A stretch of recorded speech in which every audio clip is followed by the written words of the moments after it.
All right, Jim, switch that music.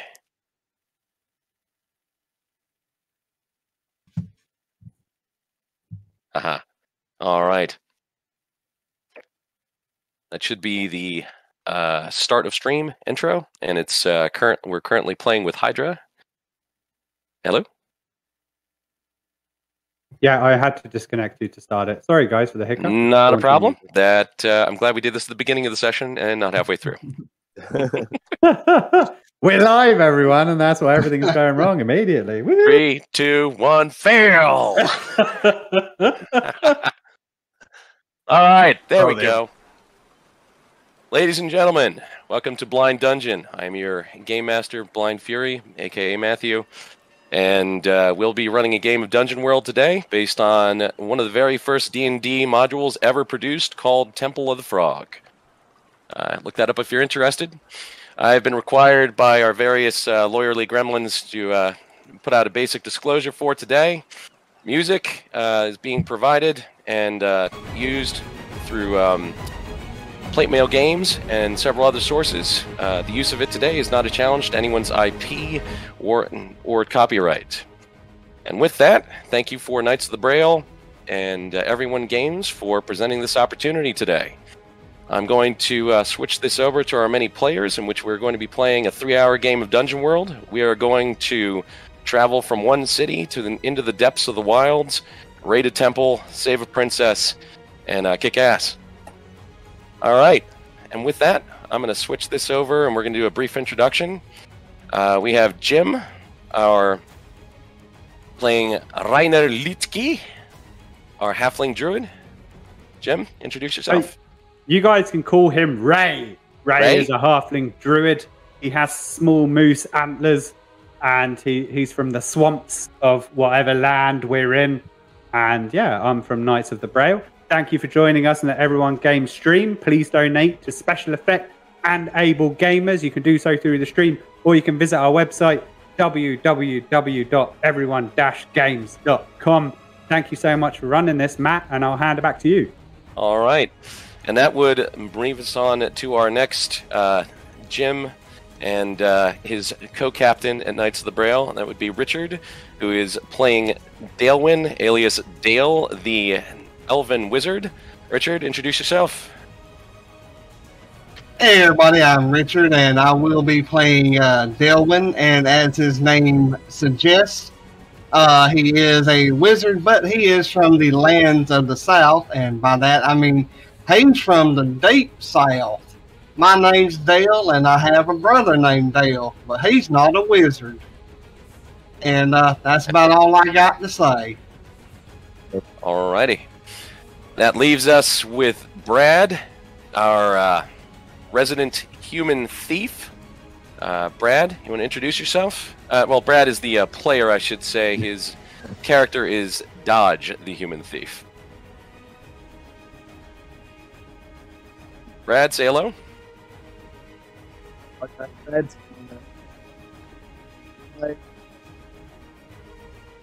Hey, Jim, can we turn the music down a little bit? Put it down to maybe 10 or 15? Yeah, sure. Absolutely. Or we can stop it, actually.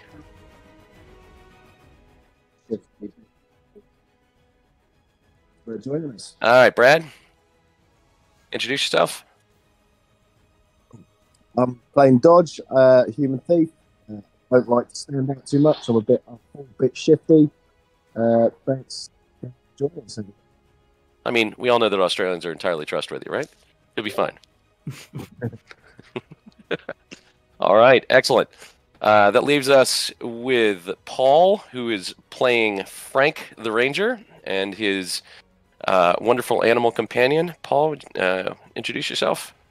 Yeah, Paul playing Frank the Ranger, a very antisocial and socially awkward ranger who lives in a tree house in the forest with his trusty hawk that always sits atop his shoulder.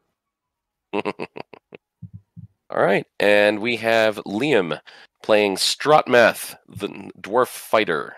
Liam, introduce yourself. Hi, everyone. I'm Liam, and I'm going to be playing Strotmath the dwarf, and this is probably the last time you're going to hear my normal voice because Strotmath, he talks a little more like this, and he's a dwarf with a big axe, and he's going to probably take some heads off and make some blood go everywhere. It's going to be fun, good times. All right, excellent. Well, we are going to be playing Dungeon World today. That is a system that revolves around rolling 2d6 plus your attribute modifier. And for those unfamiliar with it, a 7 to 9 is success, but with consequences, qualified success. 10 or above is an unqualified success, and a 6 or below is failure. So, depending on people's rolls, that is going to determine the outcome of many of their actions and attempts. What we are going to do here in the beginning is go around the group, and we are going to establish some bonds. I'm going to ask you some questions. We are assuming that you all have some shared backstory, and you're an adventuring group out for hire that's been available for a while. And through the process of going through a couple bonds per person, we're going to figure out why that is and the group dynamic in play. So let's start with Jim. Ray. And Ray, pick one of your bonds, and let's see who that applies to. Okay, so bonds for Ray. I have to pull my sheet up, so fair enough. I'm from another stream. We're gonna do. I think Brad is mumbling. We're gonna go to Brad would never mumble. No, we'll go to our bonds here. I'll pick for the name such and such smells more like prey than a hunter. So I'm gonna pick Frank. Frank smells more like prey than a hunter, which is ironic because he's a ranger. Okay. And why is it that you think that he's prey and not a hunter? I mean, he sure looks like a hunter. Because he relies on a hawk to help him, and being a druid, I just turn into a hawk. I'm not gonna bring That's one right. along. The really good hunters act alone, solo. Yeah. All right, Frank, is this a dynamic that's played out a lot in your interactions with Ray? Quite a bit. Me and Ray, we have been on some expeditions previously, and he's constantly giving me crap about using my hawk, but it's basically my only friend. So we got some tension between us. We note that that Rick the Hawk is the friend in this dynamic, and not Ray the Druid. Yes, Rick is the only friend. Ray the Druid, I'm unsure about. Fair enough. All right, Dale, do you want to pick something here? Yeah, Dale, his bond is I'm trying to read this all together. What is Liam's Strot math is woefully ill-informed, and I will teach him about it, basically. Oh, yeah? And poorly uninformed? Yeah, poorly informed. What action of Strot maths has led you to that conclusion? Because, and this is going by assumptions that he's a dwarf, so he drinks a lot. That he thinks drinking is, the only way to be. So he's going to teach him that, it's not ale that will help him get by. That it's actually coffee and the finer things of liquids that is better than ale. I know some method acting is going on here. Excellent. Hey, Strot math, how has that played out between the two of you? Is that something that you've noticed, or is it something you even care about? He won't shut up as about his coffee and listen, okay? There's only two things I care about, which is ale and blood. But, he can do what he wants. Listen, as long as he doesn't, get us killed, whatever, it's all right. And let's be honest, you can't light coffee on fire. No, you can't. There you go. All right, so we've gone through those two. Dodge, do you want to pick one of your bonds here? Sure. I'm going to be doing a con. I'm performing a con with Stratmouth, and I'm going to go with that purely because of his accent. Sounds like my type of guy. Yeah? What kind of con is that? The long con. The long con? The long con. Not entirely sure. Strutmath, you got any ideas? No, I think he's a good guy. Glad. Do you like? No, he's saying that the two of you are working together to con somebody. That sounds good. Well, you know, maybe the ale is better than other liquids. You guys have a running card game going wherever you guys go? That's right, we do. Oh, yeah? Yeah. I'm not really good at cards, but, you know, he helps me cheat. He's good at that. Well, I mean, you're the guy who automatically loses all the time. Yes. Yeah? I'm not sure. Fingers. Yeah. Okay. So you guys have a card game, a dice game going on all the time wherever you go, conning everybody marked cards, trying to bilk the villagers out of all their money? Every shot. Drinking a little extra coin. Drinking a little extra coin. Love it. Yes, right. All righty. Fair enough. Where does that bring us to? Rank. Do you have a bond you'd like to go through? Yeah, me and Strotmath have had some business dealings previously, and I also kind of got beef with him, no pun intended, because he keeps buying my meat and then telling me that it's stringy, and then is trying to undercut me on price each time, and I have not been happy with it the last couple interactions. So, I mean, when you drink as much as Strotmath does, you have to save your coin everywhere else. Fair enough. All right, I think that leaves us with Strotmath. You know, I don't have. I actually not sure. I couldn't think of a really good bond. So I mean, little help would be cool. I apologize because I'm new. So that's perfectly fine. That's what we're here for. Ask me a couple questions and come up with something. Let me pull up your information here. I have the bonds here if you'd like me to read them, Matt. Blank is soft, but I will make them hard like me. Well, you know. I worry about Blank to survive in the dungeon. Let me tell you, okay? And depending on which dungeon you're talking about, that could be very different kinds of bonds. I have sworn to protect X. Yes. Blank owes me their life, whether they admit it or not. Well, since Frank's got the beef with me, listen, I don't expect them to survive him as Bird. Are you at some point just going to decide that it's not worth keeping him around for providing you with cheap rations? I mean, ale is all I need, but you know, it is what it is. So you just don't expect Frank to last very long. Is that it? No. I guess we're gonna find out if his meat's stringy too. Oh, wow! Donner party, excellent. Here we go. All right. Well, so the five of you have been adventuring together for a while, at least long enough to form a small association, and you have been hired, or let's say recruited, by the Fetch, who is the king's spy master, for a very particular mission. Jim, if you will cue, I think it's track 3 for the opening of description of our mission setting.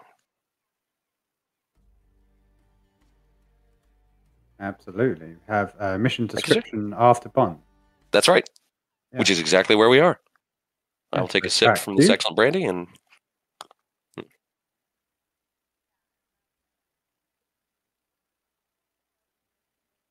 Long ago, there was a king without a country, without a kingdom, without a city. King Uther reached out into the world, brought a host of companions together, and forged from the desperate wilds of Blackmoor a kingdom of his own. His companions became the barons of the realm, and for a time there was trouble, but he was able to rule with great splendor and great prosperity. Until, at one point, he was taken by one of his rivals, the Iron Duke, and for a year he was held in captivity until his remaining loyal companions broke him free. However, during that year, there was much tumult in the kingdom. Rivalries and banditries abounded across the kingdom, which was already fairly wild. And it fell on the king when he returned to reconquer his own kingdom in his time. During this reconquering period, one of his baronesses, Rissa Aylford, was taken investigating the loss of an entire town who appeared to have had their residents captured and taken away into the Dismal Swamp. Unbeknownst to most of the kingdom, the Baroness is one of his prospective wives, presuming that he can win her heart away from the great Svenny, one of his greatest generals. But all of that will be for naught if he cannot get her back. Of course, he cannot be seen to have done this or risk his own life, as he has recently come from captivity, and to take too much risk at this point would be a political step too far. So, he sent some people to investigate, and only one came back, bearing a cloak brooch with a picture of a frog with a struggling human in its mouth. This has been linked with an organization, an old cult called the Order of the Frog, which was thought to be extinct, but apparently has risen up again in the middle of the swamp. And it falls upon you as his agents to go back, save the princess, hopefully restore anyone who has been captured and bring them back, and thereby to profit greatly from the king's remaining coffers. You have been contacted by Michael Miklos Horuska, who is going to be the agent of the king's spy master, and he is set you up with what he believes is a foolproof plan to get to the Temple of the Frog.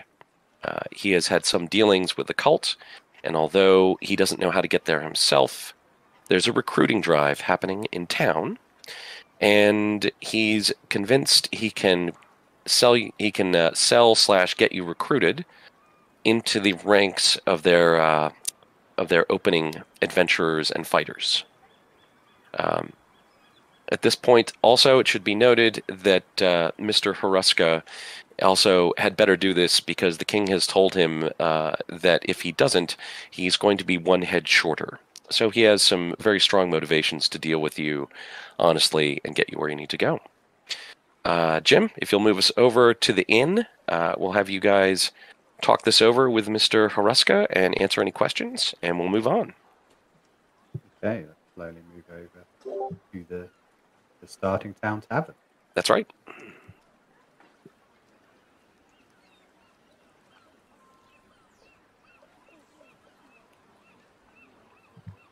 Please stand by for ale, parties, and lots of fun as the music loads and Jim stalls by speaking a serious tone over the music. It's almost done. There's like 3%. Here we go. We're jumping. Ladies and gentlemen, we apologize for the small musical interlude while our technical associates are working on... Oh, look. It has been resolved. All right, so you find yourself in a tavern known as the Wench's Cockatrice. It is a low-down and dirty sort of place where the beer is good but exceedingly cheap, and that's all they serve. You have a corner table so that at least 2 or 3 of you can put your backs to a wall and watch the entrance. And you have sitting at the table with the provocateur in charge, Sly Boots Horuska himself, Michael. And he looks over at the rest of you and enters into a basic briefing for your purposes. We're just going to go into basic conversation. Feel free to interrupt and interact as you see fit. So, I've found a recruiter down at the docks. We're gonna introduce you to him, and then we're going to have you brought upriver, and they'll take you to the temple, and you can do what you're going to do. Should be easy peasy for people of your reputation, right? Questions? Yeah. I already know all about the Temple of the Frog. I know all about that stuff. All about the Temple of the Frog. You know all about it. Yep. Oh, good. Excellent. How about you, Steve? Anything you have to say? Dodge? I don't know anything about it. What should we be expecting up at this temple? I mean, is it just an easy grab and bag situation, or is it going to be a bit more complicated than that? I mean, you're being paid good money because you're supposed to investigate once you get there and take necessary action as you see fit. As far as we can tell, there's a cult that's built a temple, and based on the information that we know historically about them, they have decided that the human race and most other races have reached their evolutionary pinnacle, and in order to survive the coming doomsday scenario, it's necessary to transform certain human and other stock into a frog genotype through experiment, and in doing so, they will save the world. So you mean we're gonna have to mess up a bunch of frogs? Frog folk is the technical term, but yes. Well, I'm so very sorry. Aren't you a ranger? Aren't you supposed to be more sensitive about this kind of thing? Does this act make me look like a ranger to you? Oh, I'm sorry. I was looking at the ranger. I didn't see you down there. Sorry. Easy enough mistake. I do love the animals, though, is my only question. So are we going to be fighting giant frog people? Is that what they? I mean, if you can do it without fighting, that's fine. I mean, I don't know. In my limited dealings with these people, I have only been there once or twice, and I was blindfolded on the way there and back, and I've only seen a couple of their members. There are, I believe, what you would call anthropomorphic frogs, and they are there are a lot of them. They have a small fortress, and they have arms and weapons. If you choose to fight them, you certainly can. I would suggest not doing it if you have to, because there are a lot of them. There's a town around the base of the temple, and where their hirelings stay. And we don't know where the princess is, but that's what you're being paid to do. So I'm going to send you over there, and it's up to you to solve this conundrum that the king has delegated to you. Yeah, delegated. And as you're looking at Mr. Haruska, he looks just as weaselly as he sounds. His shoulders are hunched, his eyes twitch in either direction shiftily, and his hands flutter occasionally in directions either seeming to push away hard questions or facts, or possibly to dip into his pocket to grab a poison dagger. I really don't trust this here guy, because he's over here saying that these frog people only have arms and weapons. They have heads, bodies, and legs and feet too. He ain't seen nothing. I'm right here. I can hear what you're saying. I know. I can see you too. And I see that you have all body parts for right now. Did you just threaten me? Did you just threaten me? No. Good. I am a well-known rogue and provocateur in this kingdom, and you will not treat me as such.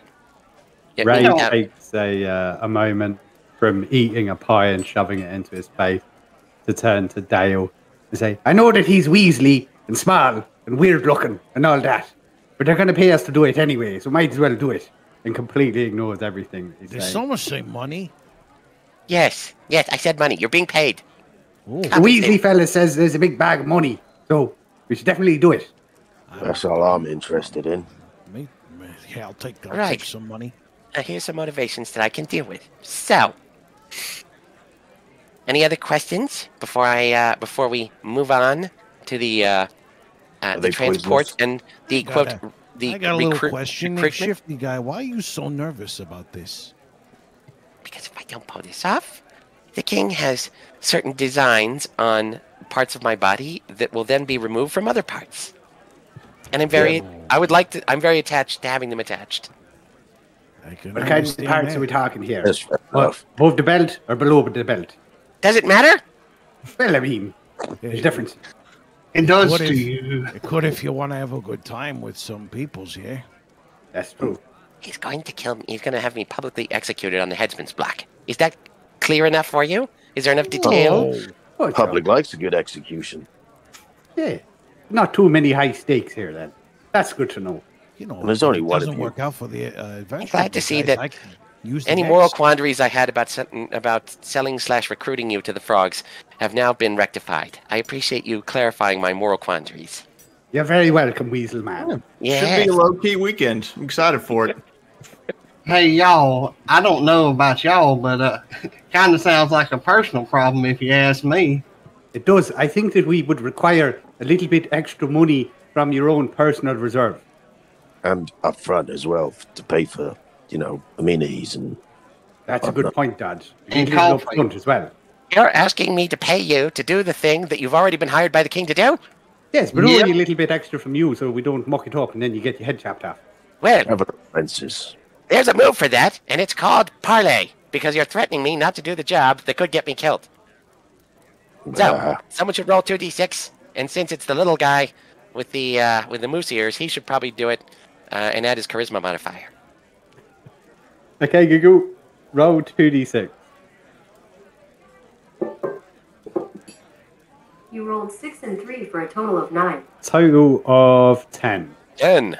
Unqualified success. Well, Phew.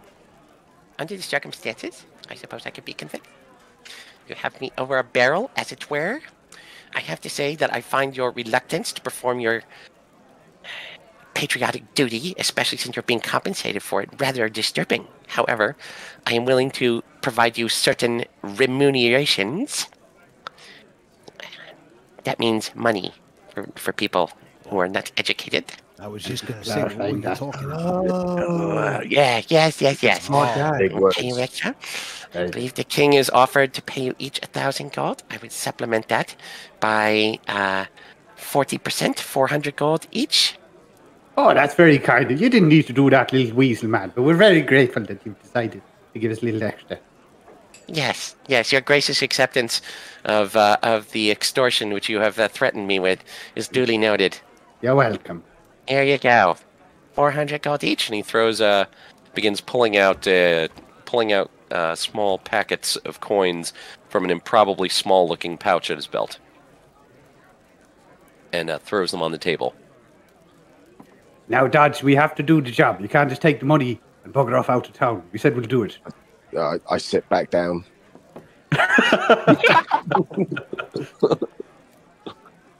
Yeah, bruh. All right, now that we've got the extortion, it's odd being on the other end of this relationship, out of the way, can we go now? We need to get this over with. Let's go meet some frog people. I got nothing else going on. You're not going to be meeting the frog people right now. I'm going to get you to the recruiter. Oh, the recruiter of the frog people. Let's go see them. All right. So, Jim, if you'll switch us over to the next bit of starting game music in the town. Yes, absolutely. Excellent. Is Please his name hold. Kermit? While you're doing man. that, I'm going to have another ale. Hey, Buzz, won't play cards? You need to drink. You need to drink coffee. That ale is going to rot your liver. Oh, you and your coffee. What is with that? I hear that dwarves eat stones and rocks, and that's what clears out their liver and keeps it fresh. I think you're confusing me with that guy's bird on his shoulder. They eat rocks and stones. That's actually true. It helps with their digestion. It's called the gizzard, and it's how they digest things like that. We're now The in shifty the guy's town. pretty smart. Excellent. Could we put the music or the background music up by, say, 5%? I cast raise volume. Cast It's a raise success. volume. Oh my. Prestidigitation as an ongoing sustained effect. There we go. All right. So, this town is a small but notable piece of dockside land that's been prepared specifically for boats going up and down the Draco River. And at the port section just behind it in a squalid little shack. Sly Boots takes you in close to nighttime and points out a bald, sort of gray-skinned creature. Looks sort of like a lizard with a long tail, wearing a loincloth, and who is very carefully taking a rat and cutting out the good parts and eating it with a rusty knife. Hello, Johns. I have some potential hirees for you. And I'm hoping you can convince them that signing on with your particular venture will be very advantageous to them, as it would be probably to all of us. Yes? Hello? Right. Which one of yous is magic users? Well, I might be. Excellent. We pay more for them. The rest of you, the frog folk, we's looking at 200 a month. 200 a month after deeds are done. Looking for good quality adventurers and soldiers like. Now, in there, it's not going to be this rabble stuff where we send you out and get you sacrificed. We got people for that. No. What we're going to do for people like you, we pay you well, we treat you well, and we expect to get good service in return. It means that we're going to take, say, 300 a month for the magic user and 200 for the rest of yours per month. I'll be a magic user. We'll also provide room and board. Would you say, sir, you're a magic user? I'll be a magic user if you want. Excellent. We will, of course, require a small demonstration of your magical capacity before we formalize this agreement. Like, make it all solid. Wrong time. Wrong time. Real time. You wouldn't be trying to run a scam on an NPC now, would you? No. No? Do that thing where you pull the gun from behind his ear. Oh, yeah. Yeah. Here we go. Hang on. I put my hand in my pocket. So you've actually got to move for this. And because you're a thief, you have a move that allows you to roll plus dex, which for you is plus 2. I know you wanted me to roll for you, so we're going to take care of that here. Please. Happy to do so. Let's see here. Matt, got a question. Yes, sir? Can I try to contact spirits and let it look like it's him doing the magic? So let's see what the roll is first. Okay. And then you can attempt to aid another by using that, if you would like. Okay. And depending on what his result and your result is, we will see how that goes out. Hey, Dale. Dale, is he going to do that tricky thing he does? You know, the thing with the... So, as of right now, it looks like... well, let's have you roll your result for casting the spell there. Dale? Now, I will have to add intelligence to that, right? That is correct.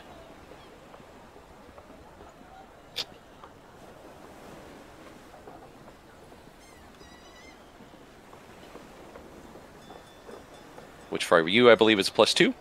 Yes.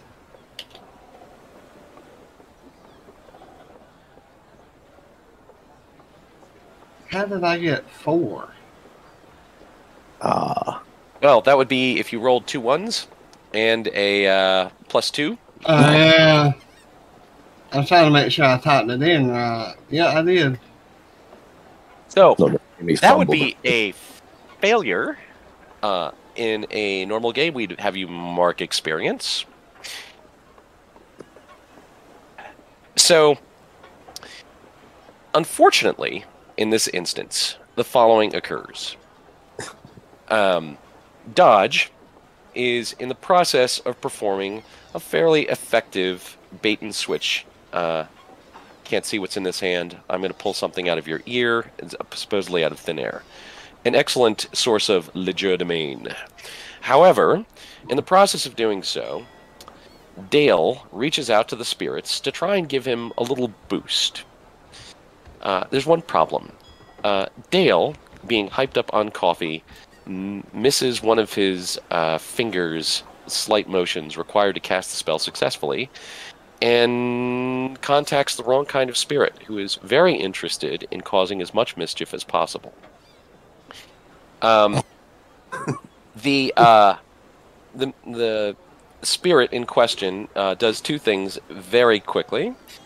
He shows Dale's hand begins to glow, and Dodge's hands also become slightly transparent in the process, showing exactly where the items are. At which point, the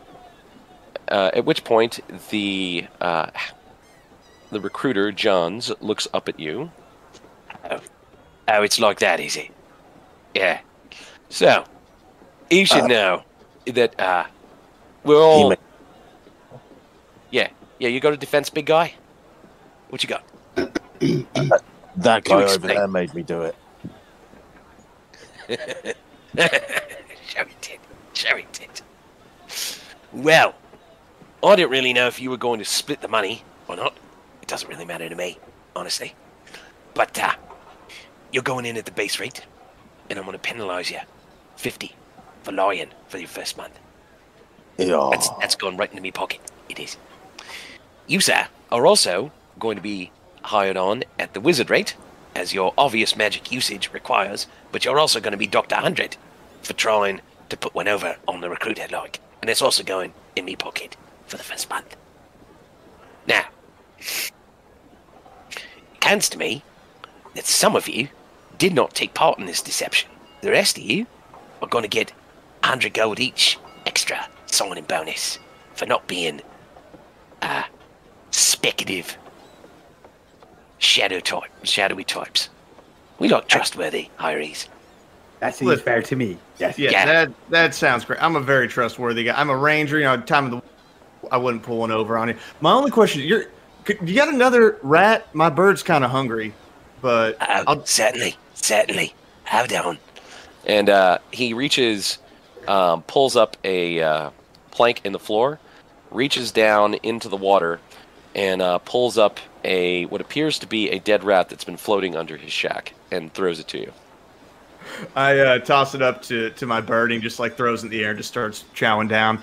I knew y'all were a good bunch. So excited to work with you. This is a great decision. I'm a really career-oriented person, so I think this is going to work out well for both of us.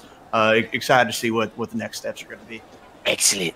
We here with the Frog Temple do have a very agile-minded management structure, and we do hope that you will engage in our Scrum-based management system for developing our defensive techniques, and thereby minimizing our potential failure points and maximizing our strengths to the point where we can deconflict any potential problems with force majeure, as it were.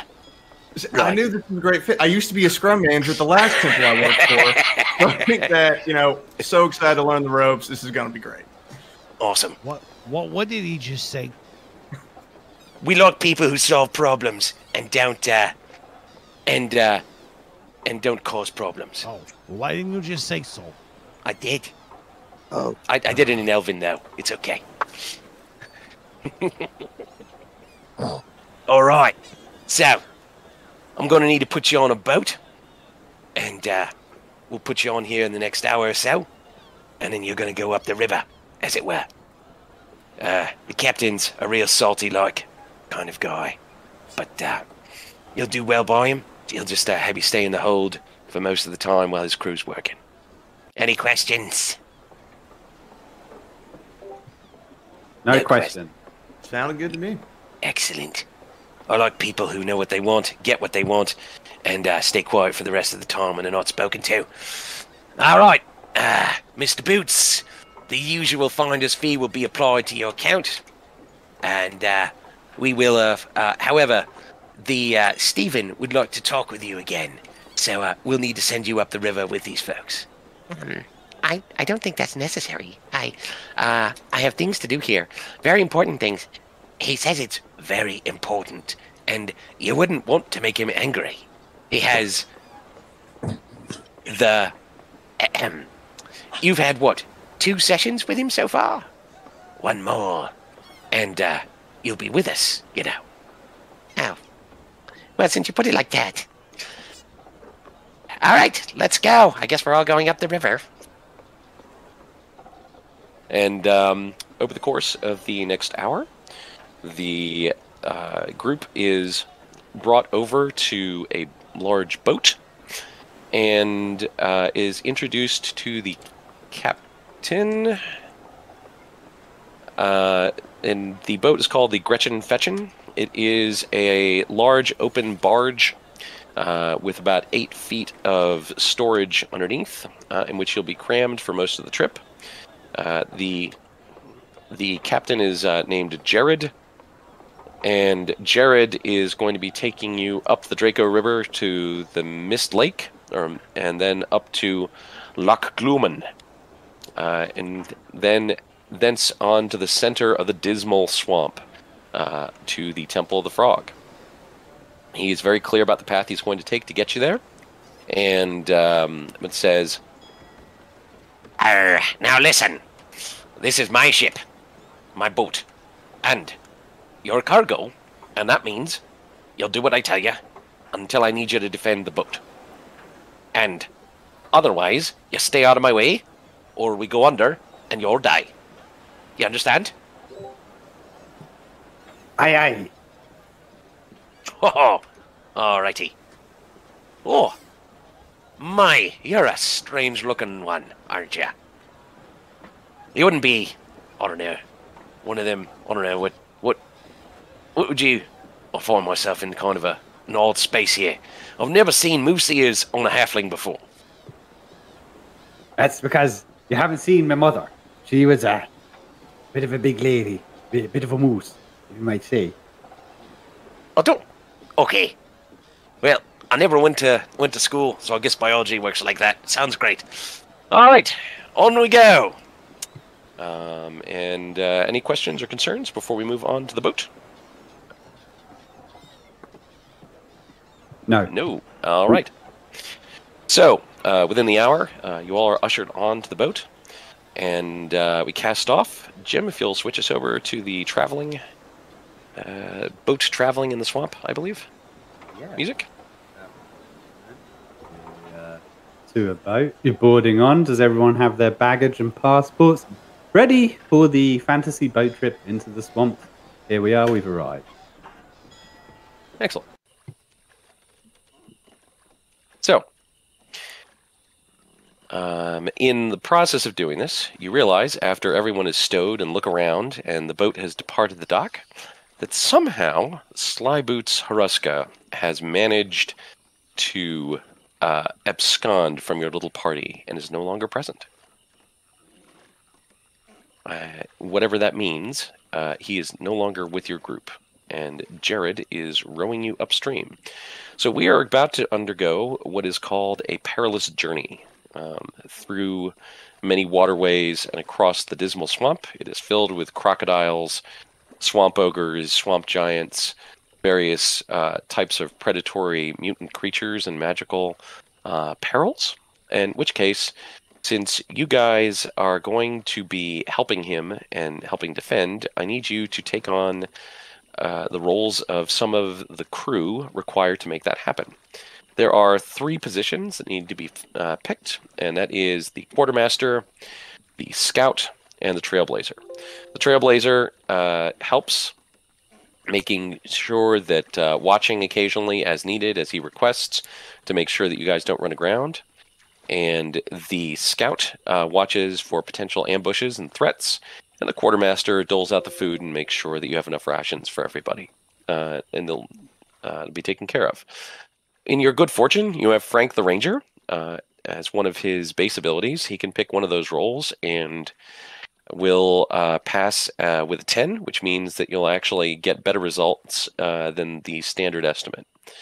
Frank, do you have one of those particular positions you'd like to pick? I'm guessing I would take Scout because that seems most relevant to my hunt and track. Would that be right? You can pick whichever one you want. Yeah, I'll do Scout. Scout it is. All right. You'll be rolling wisdom for this, by the way. Okay. Frank does not need to roll because of his ability. The other two people will need to roll wisdom for this. Do I have two volunteers? One for, say, let's start with the quartermaster. Wisdom? Yep. I have a +2 in wisdom. Okay. I have a +1. If somebody beats that, they can have it. So we've got two positions open. We can take a +2. I believe, what is it? Right. Dodge, you have a +2 on your wisdom, I believe. Okay. Sure. I don't know if you want to do it, which you are not required to volunteer. Oh, no, yeah. I just thought maybe I should stay away from stealing things, so, Trailblazer? Trailblazer it is. So we have Dodge as the Trailblazer. We have Frank as the Scout. And we have Rainer Litke as our quartermaster, I believe. Yes, he's very happy to handle food. Excellent. Let's roll for...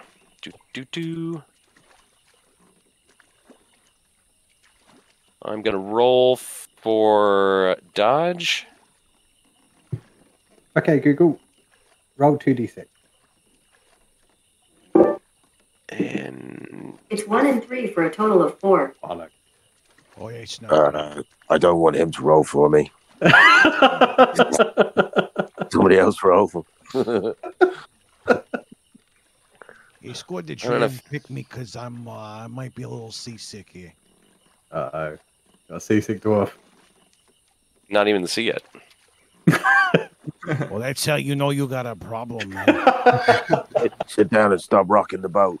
All right. So the good news is that thanks to Dodge's expert viewing of the area, that you're able to make the trip guiding around obstacles and such in a very reasonable amount of time, the expected 5 days. Unfortunately, it turns out that Ray, as a druid, one of his abilities is that he is by nature sustained and doesn't really think too much about food because he doesn't have to eat it. Therefore, he's a very bad judge of how much food the rest of the group needs. And you all end up consuming 5 rations instead of 4 for this particular trip. So, for your various groups, please mark that off your character sheet. My belt's feeling a little tighter than usual. I don't know what's going on with that. I've been eating this well in ages. Right. There is one small problem. In the process of doing this, you do find yourself, while you're running around, almost ambushed by a group of 2 swamp ogres. Fortunately, Frank and Rick are able to spot the ambush before it happens, so you can get the drop on them if you would like. We would love to do that, I'll tell you that much. Excellent. This would move us on to Battle in the Swamp music. Oh, DJ of mine. Okay. DJ up some Battle of the Swamp. Is that DJ Jazzy Jim? Yes, That would- that's right, man. That's right. Do I need to backstab now at all? You certainly can. You have the opportunity. Let's go down. What I'm going to do is move down the group, and since it is going to be combat, this is going to be a turn-based scenario in which I'm just going to roll through and ask people what they're doing. Since it has volunteered, we'll start with him. Backstabbing allows you to roll. Am I going to get out of that guy? And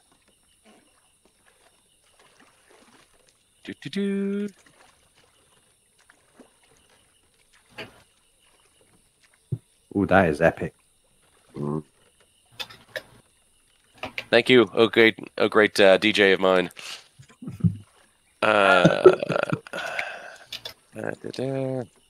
Oh, great spirit in the sky. All right. Epic music for an epic backstab. Let's see what that does.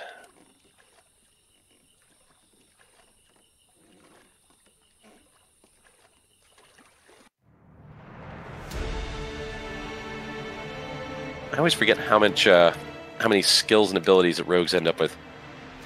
There we go. And his surprise or attacks with a melee weapon, you can choose your damage or roll plus dex. All right, so you were going to backstab one of the ogres. Dodge, is that what your intent? Yes. All right, well, let's see what happens. Exclaim R. You have no strength well, this is actually dex, so you do have a +1 on this, I believe. Yep.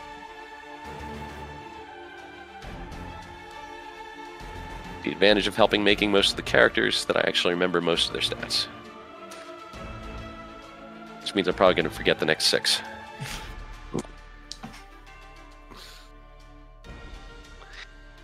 All right, so you got a 7, which means you have a... Let's see here. All right, so you get to choose one of these. You don't get into melee with them, which means that no damage is... you're not engaged with them. You deal your damage plus 1d6. You create an advantage plus 1 forward to you or one of your allies. Reduce their armor by 1 until they repair it. Pick one of those options. I'll go for the +1 forward because okay. So that means one other person is going to get a +1 on their next roll against the ogre that you've picked, the one on the right who's on the bank. They've basically got on either side of this slow creek section that your boat is going up, and because of their great size and the clubs they're wielding, they can reach out over the water and basically bracket you guys. So you've gotten behind them. How do you create an advantage for one of your friends by sneaking up on it?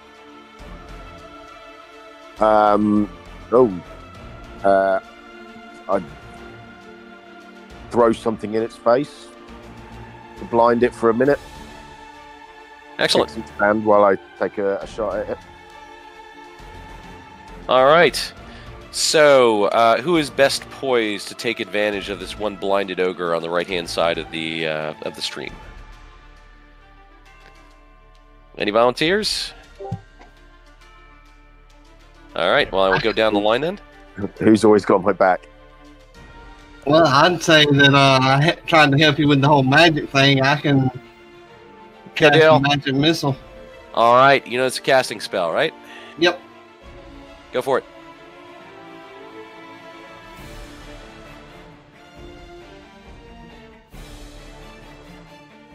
Oh, it's not letting me type in it.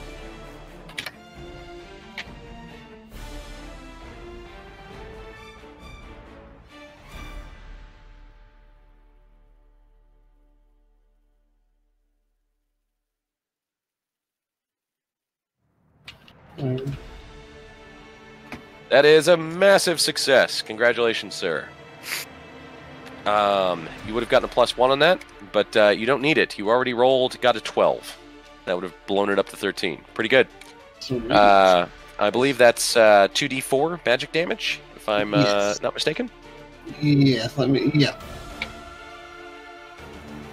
And since it's an unqualified success, you don't have to rememorize it, or there are no other potential problems with it. 7 to 9 on spellcast, there are you have to choose one of 3 things. Either -1 on spells going forward, so you rest, the magic reverberates in the area, or that you forget the spell until you have a chance to rememorize it. Okay. 3. All right. The blast of magical energy from your elven wizard takes the right-hand ogre right in his face, where he can't see, and hits him for magical damage, causing a great deal of pain and blood to fly everywhere. Let's see here. There we go. That's what I was looking for. Frank, what are you doing? These are surprised, correct? That is correct. All right. Can I do a called shot on the one on the left-hand side and try to knock the club out of its hand by shooting at its arm? Sure. I believe that's a dex roll. Yes. And let's see what you roll. Or do you want me to roll for you, or are you doing it? I got a 6 + 2, so it's going to be an 8. Okay. 8 is you get the result, but you don't get to do any damage. Okay. What happened to me hand? Sticky. Ow. Ka-chunk. And he loses the giant great club that he was holding. Pointy thing hurt bad.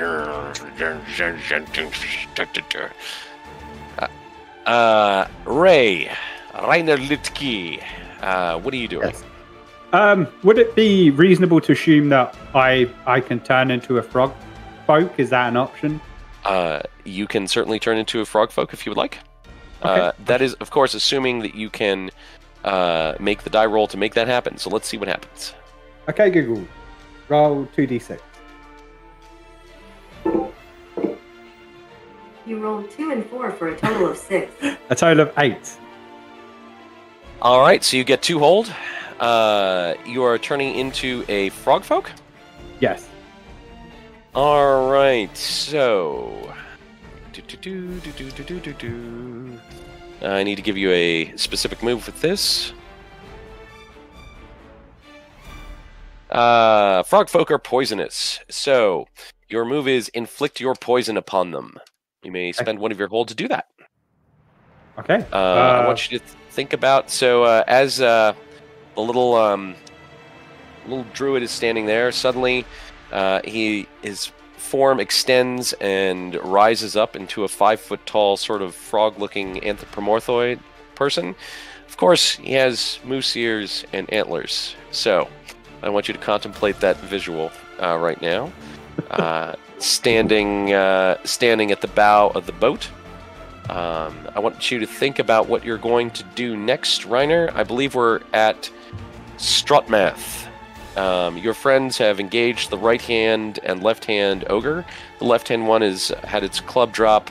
Reiner appears to be shape-shifting into one of the enemy, and the one on the right has been hit with a magic missile and appears to be rubbing stuff out of its eyes. What do you do? Well, I'm going to take care of the left one with my axe. Straight up hack and slash? Oh, yeah.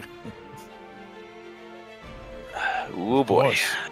All right. Well, that is this strength roll. Let's see what we get here. I got that +2 on strength there. You certainly do. I appreciate that. I really appreciate that. Yeah, look at the frog over there. It's not easy being green, eh? All right, so that's a 9. You're going to deal your damage, which for you is a D10. However, since you're, I believe, Serrated. Yep, +1. So a +1 today. And don't forget, I got messy too. Forceful and messy. Oh, that's right. Let's see what we get here.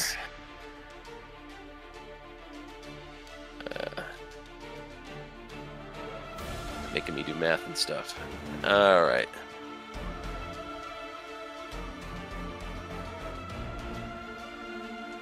All right, that's not bad. So let's see here. It's going to do probably. Well, it's a giant creature, so.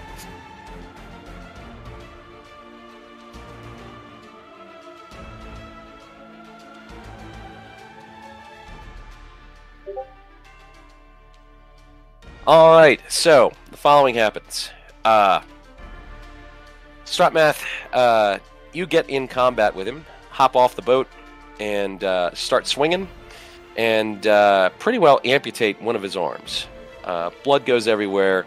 He knocked a step back, and purely on reflex, he swings one of his ham hock, barnacle-encrusted swamp fists at you, and just goes, as you're coming on the backswing on the axe, clocks you right in the face for 9 damage.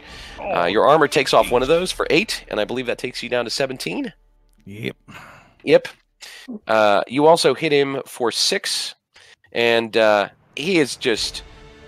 he's literally has to take a step back, which seems very improbable given the disparity in size. And yet gore is going everywhere.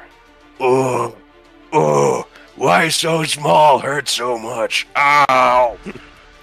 Hey there, fella. You need a hand? See if I did that. Not funny. Too soon. Frank is cracking up in the back of the boat. Dale, top of the round. What do you got?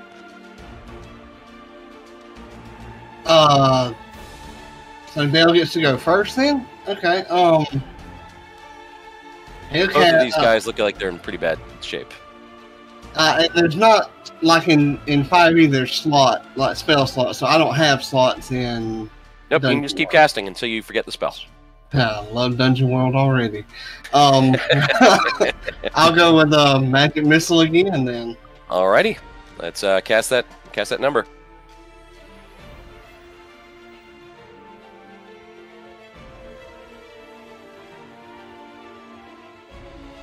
I forgot to add the modifier.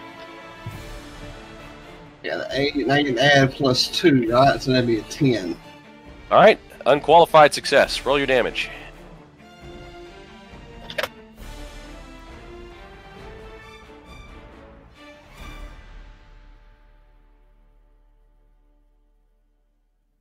Five.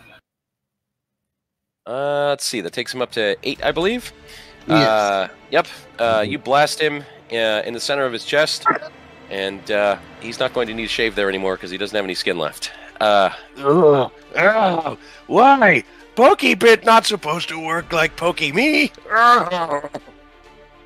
Well played. Dodge. You are right next to this guy who's just been blasted with another magic missile by one of your friends. What do you do? I would like to try and eviscerate him. Eviscerate him with your spear. Short sword. Short sword. That's right. All right. That's going to be a straight roll for you. No modifier. Hey Google, roll 2d6. You got 6 and 5. That makes 11. Yeah! Holy cow! All right. So you have a choice in this case.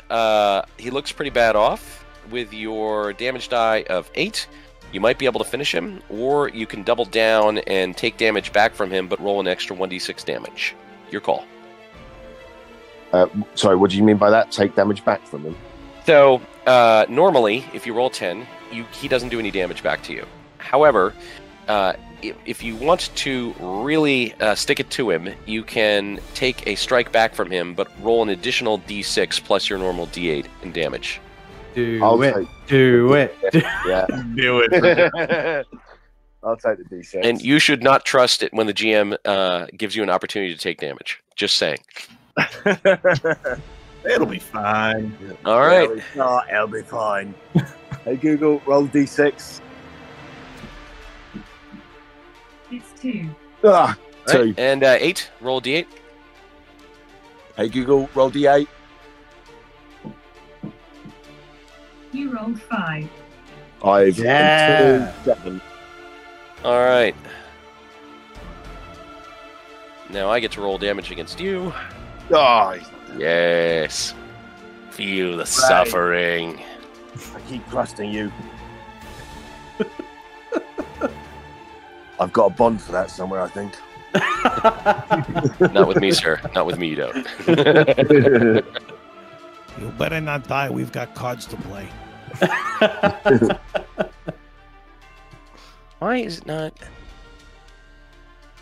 Am I making a mistake somewhere? Exclaim. Oh no, I think that works. There we go. Yeah. All right.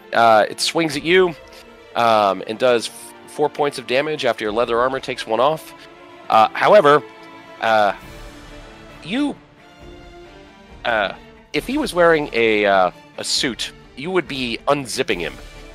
Really, you cleave him stem from stern in a very surgical manner, and he is most definitively dead in the most gruesome way you can imagine. Well played, sir. Dodge. Yeah. It was a good job there. I liked it. Oh, not in the tummy spot. I'm starting to think I like this guy. Doug is great for cards. All right, and let's see. That leaves us to Frank. Frank, what are you doing, sir? All right, Frank is going to look over to his trusty Hawk Rick and say, time to do the old rope-a-dope, and I shoot him off, and he flies over to attack the other guy while I shoot my bow at him. All right, that's gives you +2 damage, I believe, provided you can hit him. It's the bird. All right, so that's... right over your head, too, Strutmouth. That's going to be a 6 + 2 on the attack, which will be an 8. 8. All right. Nice. So you have a choice to make. You can expend 1 unit of ammunition, which would take you from 6 to 5. You can take what you can get, reduce your damage by 1d6, or taking the shot can put you in a difficult situation. What happens if I lose the ammo? You go from 6 units of ammunition down to 5. Much like if you roll a 10+ on a spell, you don't have to try and forget it potentially. If you roll a 10+ on this, or you choose something else, you don't lose units of ammunition. Okay, I'll drop the ammo. All right, from 6 to 5. So you have as a ranger, a D8 to roll for damage. Go for it. D8, that's 2 plus the 2 from Rick, I believe, right? So 4 total. And that is exactly enough required with Rick's help. He's very carefully, surgically opens the skin so that your arrow can pass through. And much to Strotmath's, I'm sure, frustration, steals the kill right out from under his axe. Yeah! Down. You Rick rolled that bitch. My bird flies back to my shoulder, and I just give him a little fist bump against his beak, and I'm like, nice job, man. All right, and we are done. And that moves us on to Frogtown. Does that mean that you Rickrolled him? Oh, that was pretty good. Respect for that. It's better than flipping him the bird. Oh no! Keep going, Liam. Save some for later. Save some for later. All right, so, oh, great spirit in the sky. If you'll move us on to the Frogtown music. We're just moseying on over. We're all high-fiving Frank on the boat. Bloody good job there, Frank. Good job. Thanks, And you, Dodge. We're just winging it. Are you staying in God, frog the pun. form there, The pun. Ray? No, I'm gonna turn back for now when I show up to the town. I don't want to get too invested in their culture and, become one of them and turn on my own team. So. All right, fair enough. So, Jared brings you to the town, up the river and around. This is after 4 days worth of constant traveling in and out with the boat. You appear at what is known as Frogtown. It is much like the town you came from. Opens up with a pier with a jetty that comes out of the middle of the dismal swamp in Loch Gloomin.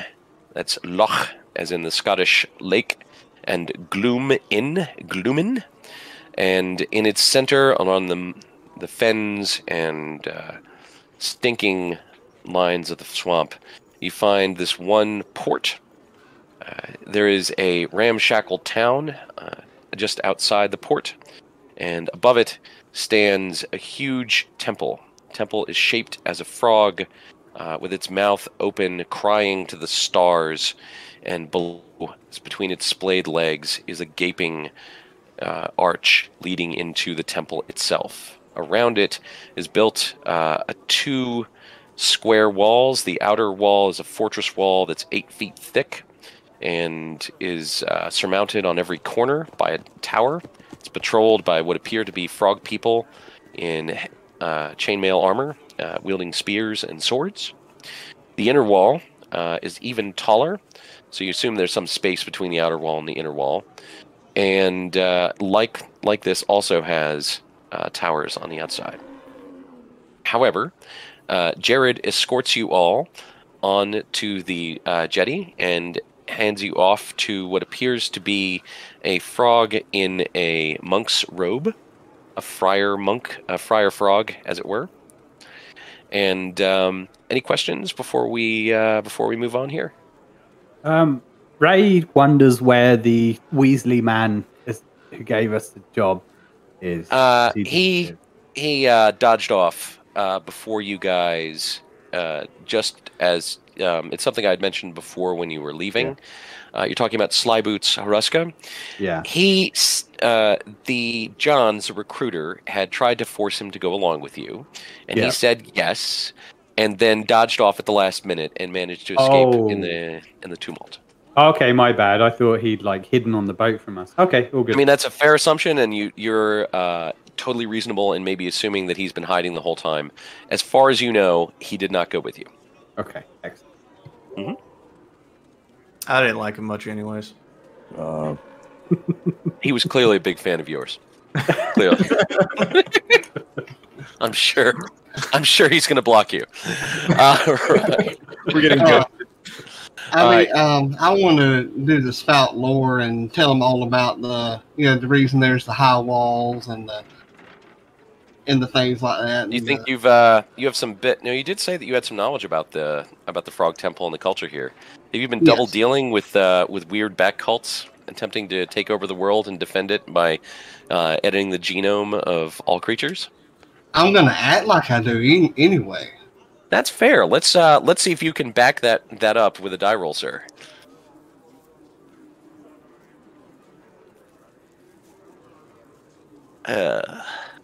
I just don't like rolls kind of better. It's so disappointing as a GM. Turning it up to 11. How this means that it appears that Dale actually does know something about the frog cult. Unlike Richard, who does not. Well, that's on me too. So, in rolling a spout lore check and getting 10 or better, I have to tell you something that's true and useful. The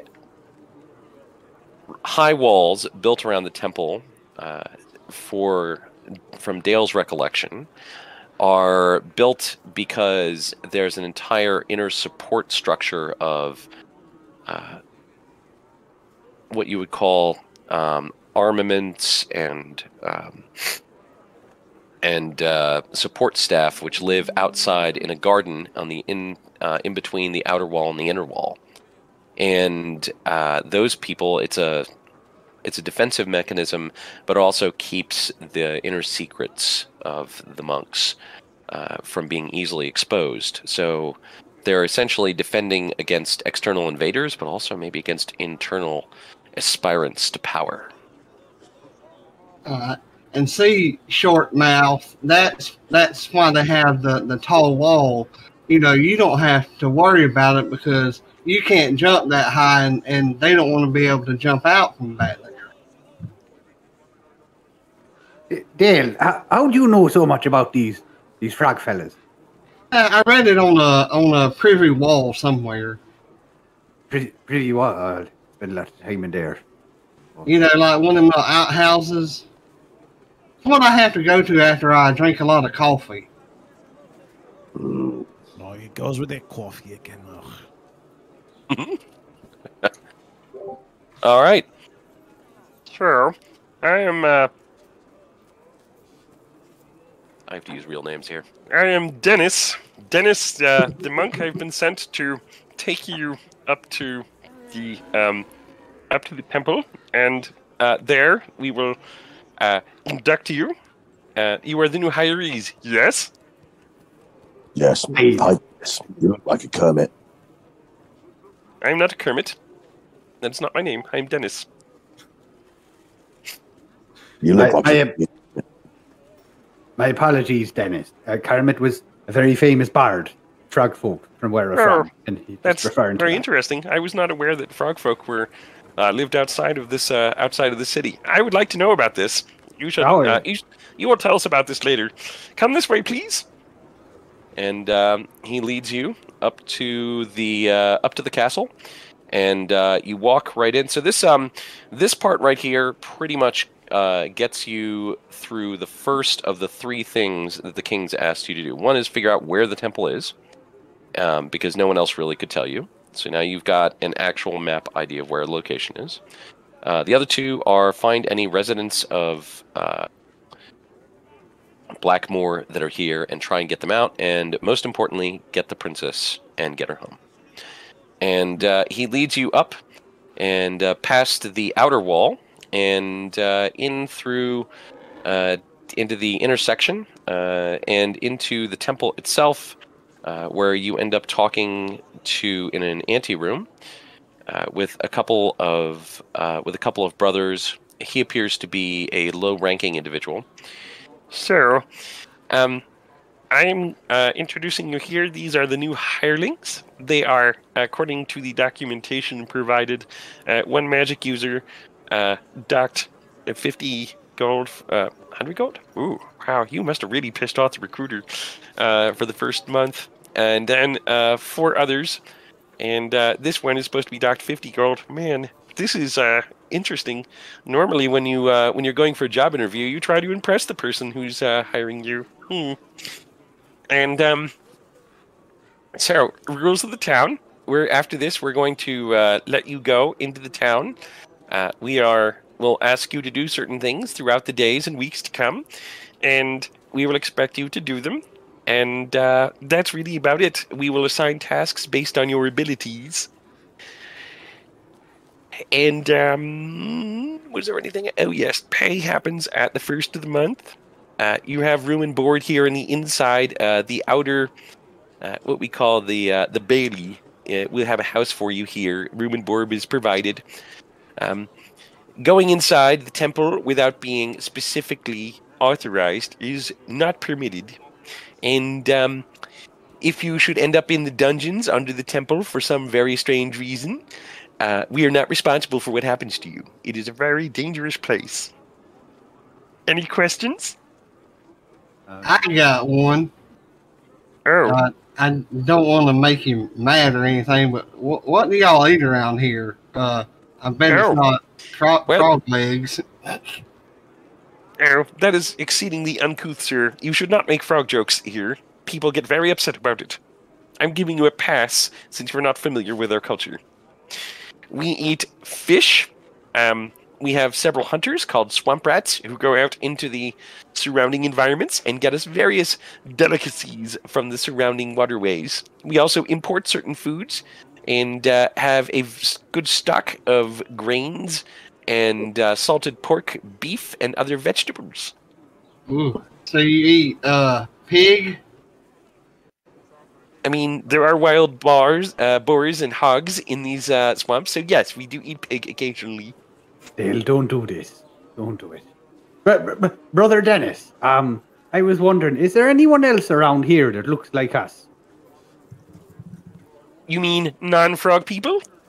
Aye, that's right. Anyone that looks a bit... Well, yes, funny. most of our adventurers and hirelings are not actually frog people, but frog folk. We have been bred as a race for the survival of the world, but we understand that many races still exist, and so we have hired many of the willing converts to our cause. We keep them lodged in some of the guest housing here, and then there are other people who have, let's say, hangers-on to our organization who live out in the town. Is there anyone we shouldn't be interacting with that you'd say to keep away from? Oh, well, there's those roustabouts at the Broken Hole, but nobody takes them seriously. They talk a good game, but they know that in the end, we're the ones who are going to save the world. I would avoid them in general. I find their culture very unsatisfactory. Of course. Do you have any esteemed guests here? Any royalty or anything like that? Oh, no. I mean, I'm not aware of any royalty here, but it's an interesting thought. I think that we would being recognized by one of the polities would be a good step forward. I'm sure Saint Stephen has plans in that regard, but I, as a lowly monk, would not know of such things. I'm really afraid of dungeons. I'm going to be honest with you. I want to make sure I avoid where is stay real far away from it. I just don't want to accidentally slip into the wrong It's place. very simple. The entrances are either underwater or from the temple itself. So as long as you don't go where you're not supposed to go, you'll never go there. So there's no reason to be afraid. That's perfect. Thank you. I appreciate it. Excellent. Anywhere else we're not supposed to go? Well, now that you're a hireling here, leaving is by authorization, let's say. You would need to terminate your employment here on a reasonable basis and sign a binding non-disclosure agreement backed up by a magical contract. But standard religion stuff, then. I mean, I'm not aware of that contracts are an inherently religious artifact, but okay. I think then when you're talking about this, there's nothing else really to worry about. Just stay in the general area and do what you're told and perform your tasks as needed, and you'll be paid and treated well. That's what you came here for, right? And there are rewards and for those who act with initiative and help us along. Promotion is a real thing. There's a lot of vacancies right now, upward mobility and such. One last question. Yes. What is there any animosity with the what did you call it, the broken hole? Oh, those reprobates.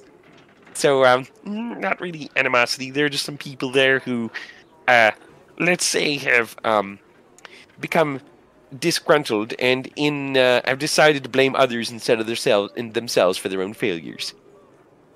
Okay, so we don't need to worry about them too much. I mean, I wouldn't worry unless you're going to go over there and be corrupted by their thinking.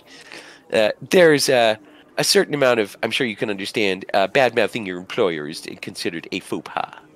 I would never do that. Oh, good. I'm glad to hear it. Because that 100 coin demerit in the beginning of your hiring practice is causes me to question your character a certain amount. So I'm glad you understand. I've learned my lesson. Good. Dale, was it Dale Wynn? Oh, yes. Winning you on the list. All right. Any other questions?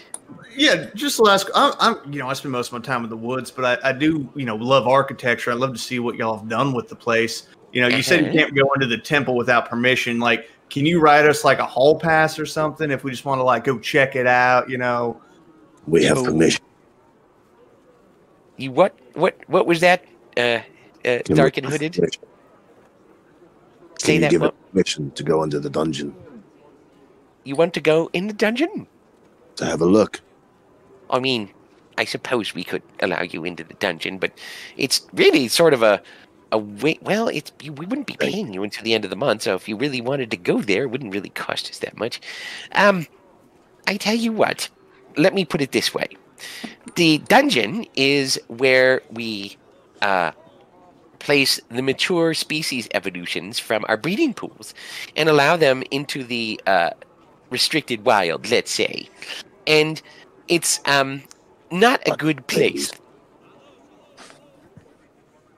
Okay, but it's full of carnivorous frogs and various species defects who have mutated. There's when we say dungeon, it's literally a pool of giant monsters who have been left to fend for themselves for several decades. Oh, wow. Well, forewarned is forearmed. Thank you. We won't be going anywhere near there. Okay. I just wanted to make sure. I realize there's a certain amount of romance around the word dungeon. And it's not full of treasure and magical chests. It's full of giant monsters. We will occasionally use it as let's say, a proving ground for certain ideas and people, but I wouldn't recommend going there.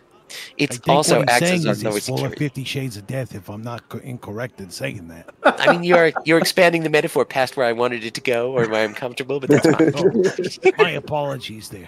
Well, like I said, I hate dungeons. I'm scared of dungeons. I don't like dark rooms, kind of claustrophobic. But the temple itself, could we get in there? Is that okay? I'm sure we could arrange a basic tour for you. Is that something you're really interested in? Yeah, potentially. I would Could be love a something. tour. That sounds great. I mean, if you're interested in joining the faith, we could always have you on an individual basis visit with the saint. Saint Stephen enjoys processing people all the time. Yeah, kind of want to get my bearings, but then I think that could potentially be something we look into. We'll circle Excellent. back to it. Would you like to go now? We'll circle back. Are you sure? Saint Stephen would love to see one of you on it. We could bring you in one at a time. We could hook you up to the machine. Yeah, We could send the bird. Machine? We are not sending Machine. bird. Yes. Maybe It's part of the process. We all get hooked up to the machine. What kind of machine is this? Like some kind of dungeon machine, or what are we No, talking no, about it's here? perfectly fine. Saint Stephen hooks us up to the machine, and it tests our faith and instills in us the right way of thinking. Okay, so what does it do scientifically? Oh, a humble monk like me wouldn't be able to explain the advanced processes. That's really up to Saint Stephen and the circle of saints. So were you hooked up to the machine? Oh yes, many times. And how were you before being hooked up to the machine?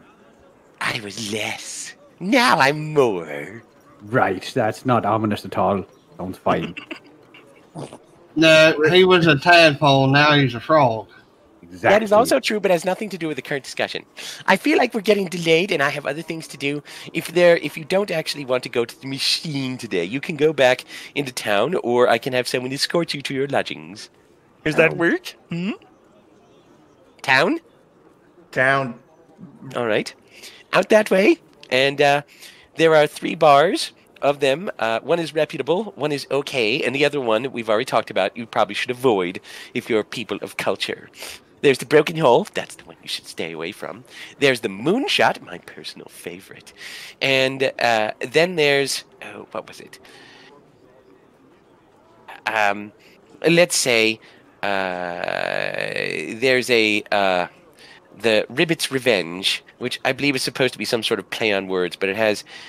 You'll know it. It has a picture of a frog drinking and saying ribbit as it's burping after the beer. It's rather lowbrow, if you take my meaning. So we're going to the Broken Hole then, lads. Oh, we're definitely going to the Broken Hole. I really suggest you don't do that. You're not going to get a good picture of what we're all about here, and you're going to find all the kinds of people that, you know what, make your own bad decisions. I warned you, and be aware that we do keep track of what people do and say, so make good decisions, okay? Yeah, you're right. We should probably go to the Moonshot. Sorry about that. And then Frank just winks at everyone else. An excellent choice. Yes, I'm glad that you can be persuaded by good sense. I don't know. Maybe I will toddle off there this evening myself for a little hot toddy. Get it? Toddling for the toddy? Oh, jeez. I want to get back in the boat. Absolutely. Shite banter. All right, guys. I'm assuming you're heading off to the Broken Hole. Is that what I'm hearing? Yes. Yeah. All right. Music. Cue Gambling Den. Okay. We're offering debauchery. Someone says in chat. Sorry, someone said in chat. How much do I have to donate to hook up Dodge to the machine?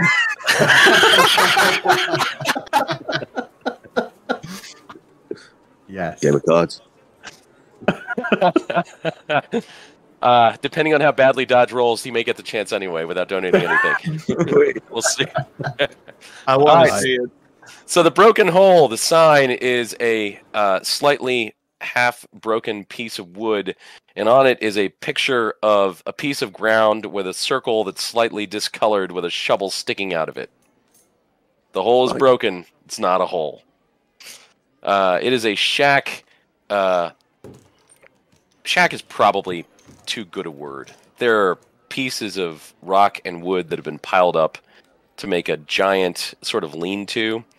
And inside there have been cut off pieces of wood that have been squared off, basically stumps that are used as tables, and large rocks and other stumps are used as chairs. There is a bar at the end, which has some rough planed boards, the only formed boards in this entire place, which have been stacked on top of some crates. And the bartender is, as far as you can tell, it's either a very overweight orc or a troll. It's hard to tell. And oh, great spirit in the sky! Can we get a slight boost to the background? Comment on that. I can't make a disc scratch sound, so wiki. I cast prestidigitation again. I'll keep boosting you. Who thinks that we should make the GM roll for it? I cast magic missile at the speaker. That's right. All right, kids. So the looking at this location, there are smoky tallow candles lit around, keeping the light going. There are various shady characters. There's a bard off to the side, singing melodically about something, and there is the troll bartender.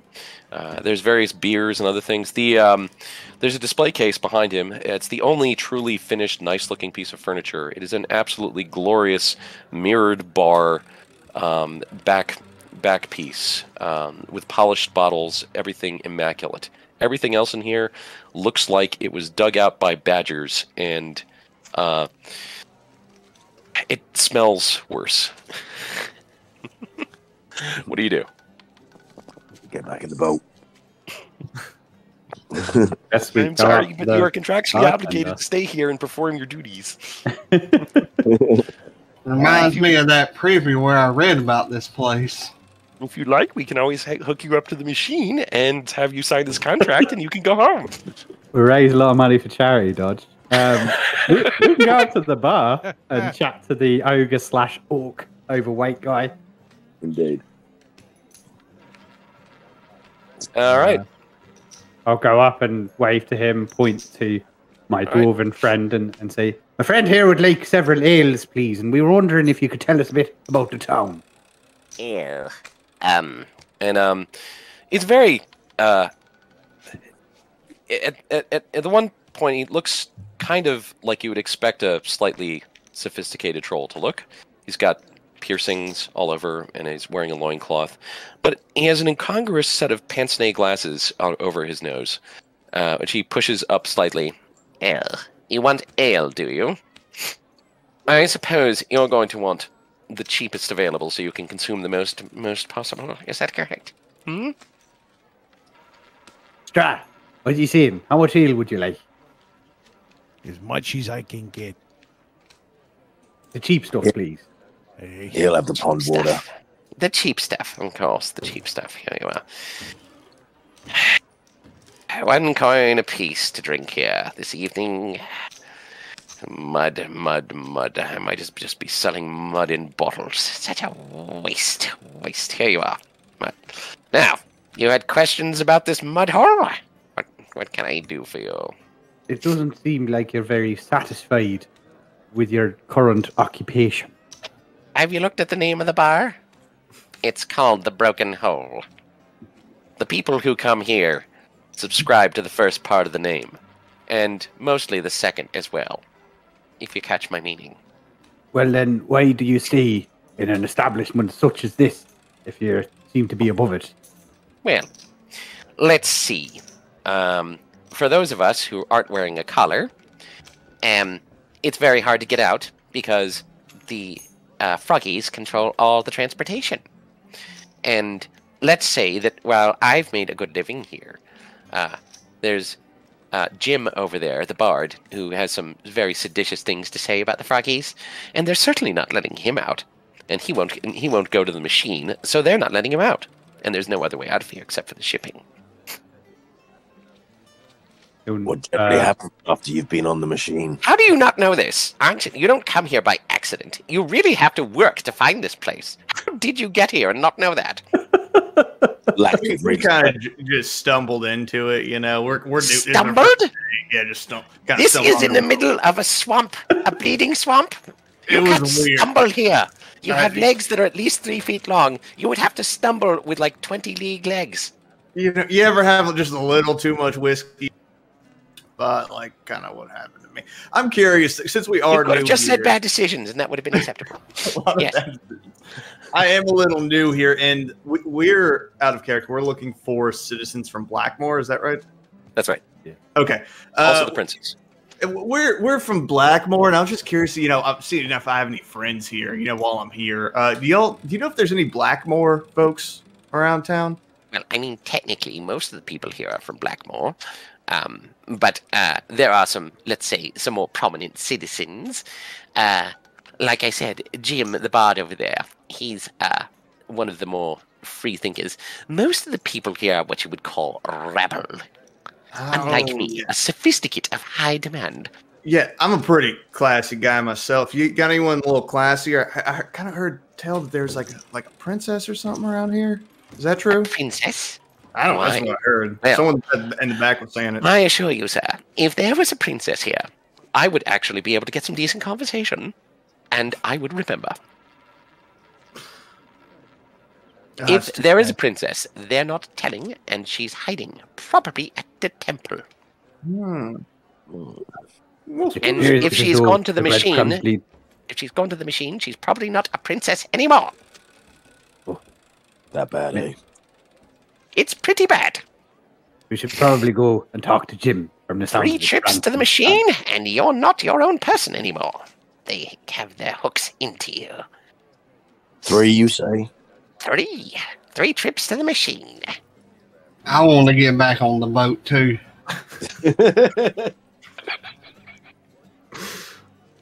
Ain't all this stuff does taste like mud. Well, that's because you got the cheapest available. It's they don't pretty even good. have I should have some. I have excellent beers, wines, and consumables from various places. Do you have any coffee? Coffee. You mean cafe? I mean coffee. COUFE.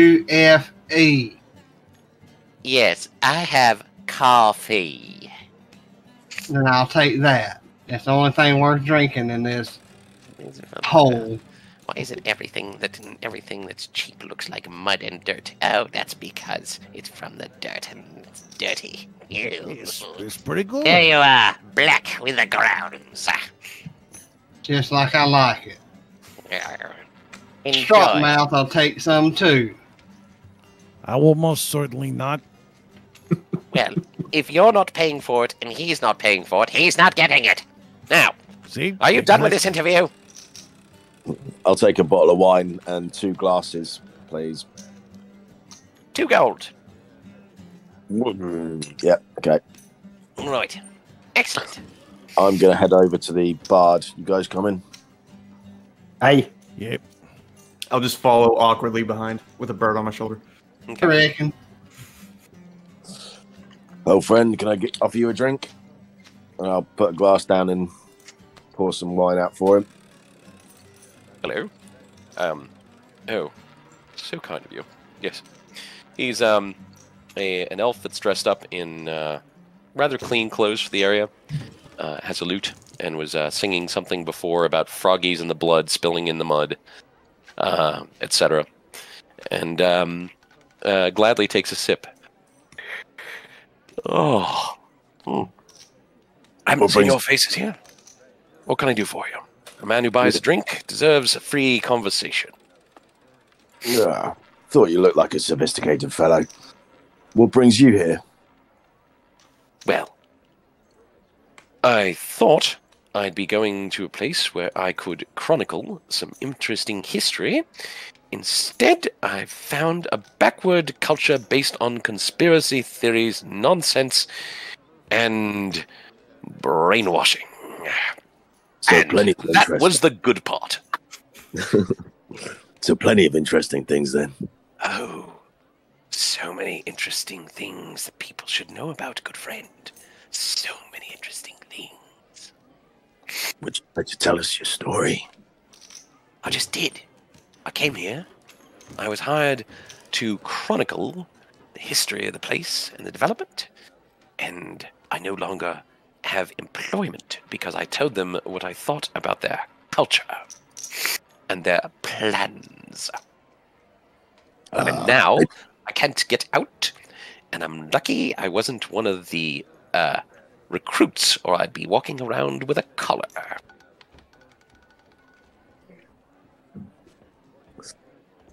Because when you get a collar, you can't leave. They'll know where you are.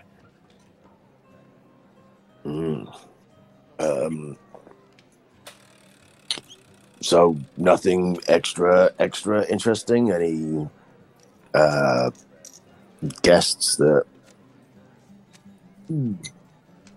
I'm drawing a blank. Dear sir, are you attempting to probe me for potentially useful information? Possibly. Might be him. I point to Ray. He looks less trustworthy and, shall I say, of even more questionable heritage than most of the people around here.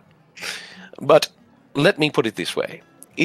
Even though I don't mind talking bad about my former employer, it's not in my best interest to spread about certain kinds of gossip. It gets back to the wrong places, and I'm in the breeding pit. You understand? What if you guys think we could get him out of here? Take you with us. Hey. For information. You don't understand. I'm not getting out. I'm never getting out, unless it's by my own hand. You see? I've said too much. I've known too much. And I won't go to the machine. I won't do it. They won't have me. They won't take me. But what if you don't need to go to the machine? We're not planning on staying forever. Exactly. Well, then you're delusional. There's no way to get out of here without using their transportation, and they control it. All of their people have been collared and have been at least to the machine 3 times. So, you're not getting out of this place without them doing it. Haven't you seen the area around the port is a fortress? They have ballistae, trebuchets, soldiers, at least 2 galleys full of war frogs.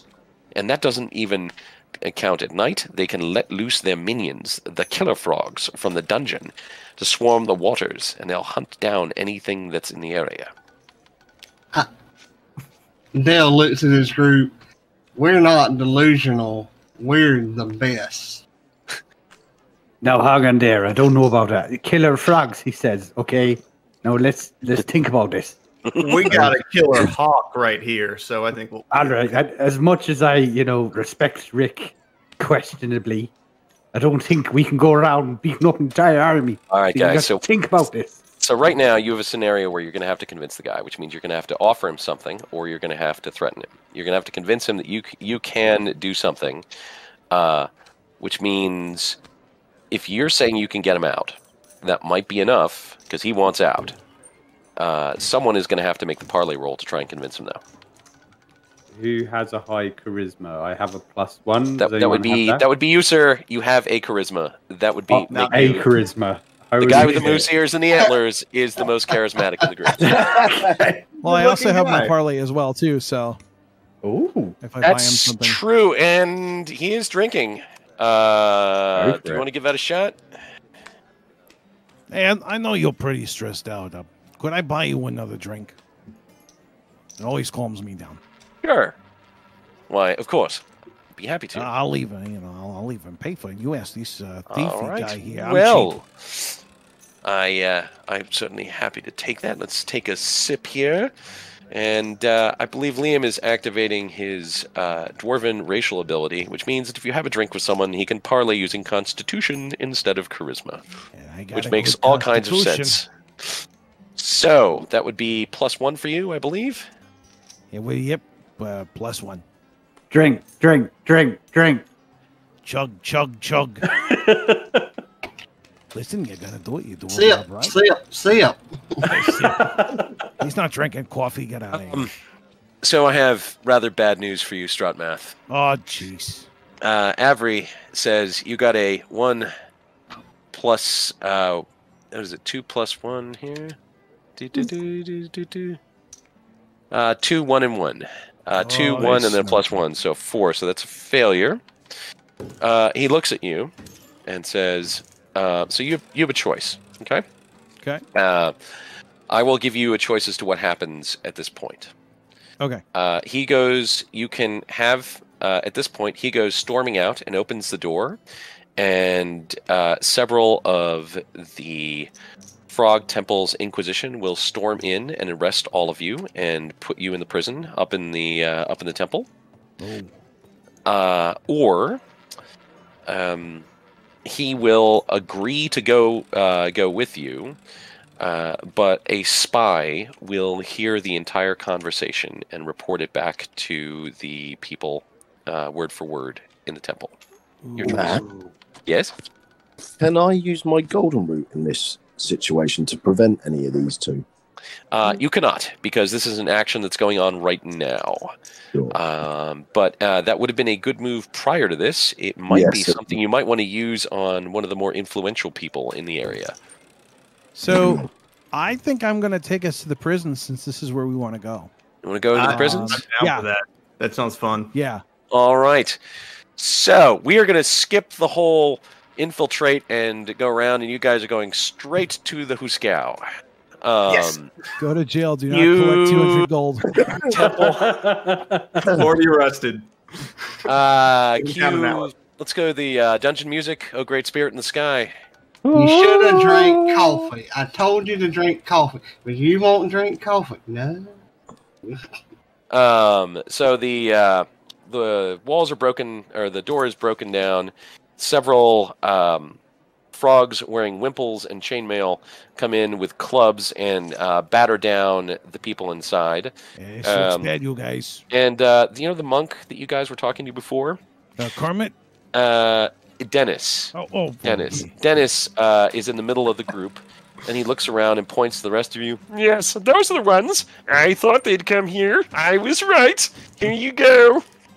Take them. They're new hirelings. They'll be great for... Well, we'll have to see if Steven wants them for the machine. Or we can always put them in the breeding pits. I'm sure they'll make good protein. Such a shame. There was such great potential, and you guys can't follow even basic directions. Ha ha, ha ha. Such wages. Oh. What was that? You can always send us back on the boat. Oh. Hold on. Wait. I'll send you to the boat. We can totally do that. There's just like 3 consecutive intermediary steps before that. Oh, jeez. It's all right. I'll be seeing you soon, mister.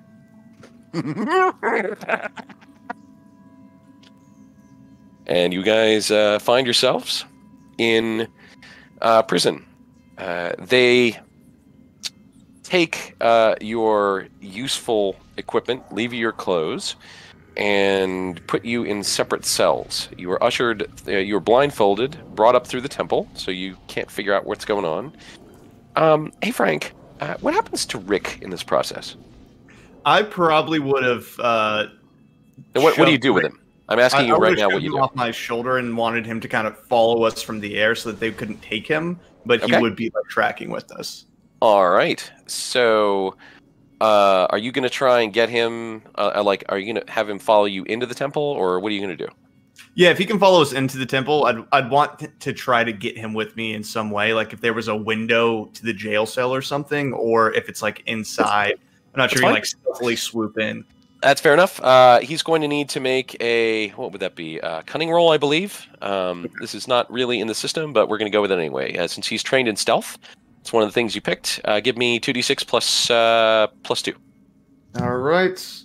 That will be a 9 plus 2, so 11. All right. He is.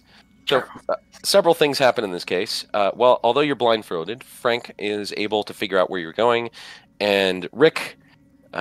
for all of what Strotmath thinks of him, manages to tell Frank in simple terms where you're going and how to get out to the main entrance. You are brought to the back of the temple, past the narthex and the main hall of worship itself. And it's not ominous at all that you're brought past a large barred gate. Have you ever seen like the old storm cellars that people used to have. They're like at a 45-degree angle, and they're outside. They're like metal doors that you can sort of walk down into with steps. Mm-hmm. Lift upwards. Yeah. Yeah. So it's kind of like that. And there's a very neatly, according to Rick, there's a very neatly handwritten sign over the top of it that says "Breeding Pool, enter with care. Food goes that way," and there's an arrow, a down arrow. Right across from it, and slightly around one corner, you all are put in separate cells. The doors are slammed shut, and Dennis takes his one last opportunity as all of you are locked in your separate locations. He makes sure to put all of your gear in one bag and shake it in front of you. Well, I have to say, this wasn't the way I expected to get meet my equipment quota for the month, but I appreciate your volunteering. So, for what's left of your current predicament, I wish you the best of luck. Ciao. I'm going to the moonshot. Suckers.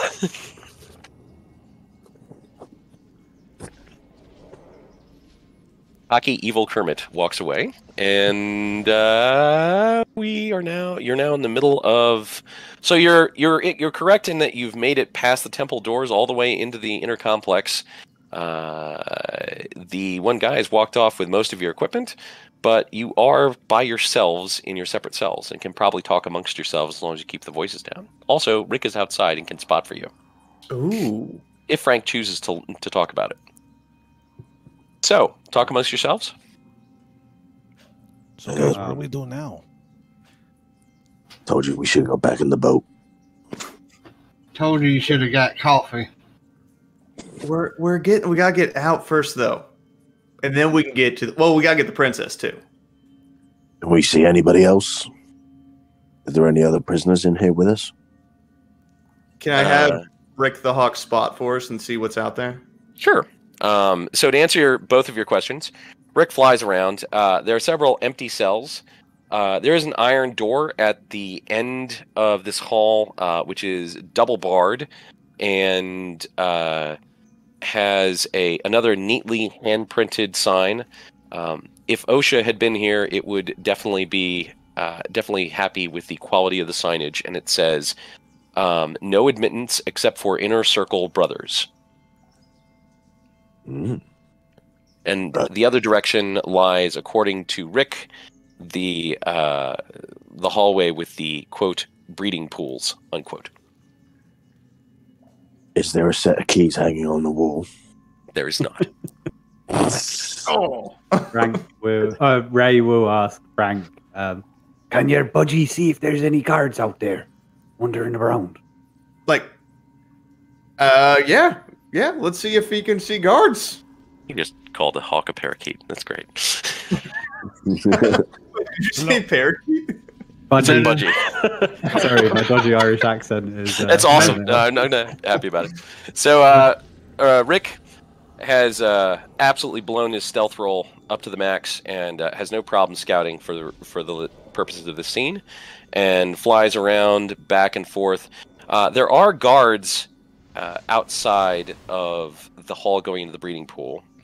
But it's basically a straight shot from the dungeon area that you're in, like dungeon, not capital D, but just the holding cells that you're in. Either to the locked door, which he cannot see through walls, maybe next level. And but the other end of it, past the breeding pool, is what you would call some papal guards, almost. They appear to have like the frog temple symbol, which is that same frog with consuming a humanoid figure, a biped, and on their tabards, and they are in scale mail with halberds, standing outside, and there are 4 of them. They look pretty well trained, according to Rick. You're getting this more by inference than by particular information, but you've worked with him long enough that you can sort of grasp that tall, pointy things with curved metal things on the end probably means halberds or spears. Big plate metal, shiny bits probably means plate armor or something like that. And big things used to eat but too big to swallow means frog people. Me and Rick just get each other, you know. Who did someone get you, Frank? The only one. Ray will just share with everyone that he can either turn into a small creature to try and get out, or turn into a frog person if that's beneficial to anyone else's plan. You turn into a key? I cannot turn into a key, no, I'm afraid. What are the cells like, please, Matt? Certainly. The cells are large iron grated pieces that's about maybe 4 inches between each vertical set of bars, and about 6 inches between each horizontal set of bars. And what does so it forms a grating. And the lock? Is it just the lock appears to be a piece of it looks like the doors have so there's the hinge side of the door, right? So first of all, the hinges are on the outside of the door. I know someone's going to ask that question. Someone always does. You cannot easily get to the hinges from the inside, though maybe with a bit of twisting. On the opposite of the hinge side, there are some brackets as welded onto the door itself, and those appear to line up with brackets on the wall, and there is a vertical iron bar slotted through those brackets outside your cell and slightly to the right of them that locks the gate in place. So it's not even a mechanical lock that you could pick. It's more like something that someone would have to slide out of the brackets, and you really can't get a grip on it from where you're placed, unless you're a contortionist and have about 3 feet of movement. Yes, then turning into a small animal and lifting those iron bars to open up the doors would be also an option. Stratmath, don't forget you have a class move that works with this sort of scenario as well. I believe it's even called bend bars, lift gates. I do. Great laugh. Well, I'm thinking about it. I just want to see if someone else can get out first, because I'm gonna make some noise. Before we start the escape, are you being strategic, Stratmath? Did I just hear that you're assessing the risks and deciding to choose discretion over mayhem? I like mayhem, but I'd like to get out back onto the boat. Okay, fair enough. Use mayhem for later. Check. All right, so I believe we have a shapeshift coming in. Is that what I'm hearing? All right. Yeah. Yes. Before we start all that, I want to contact spirits and see if I can find out where the princess is. Ooh. That's a good idea. Oh, please say that you roll the bones. What you got? Cast spell. Lie if you have to.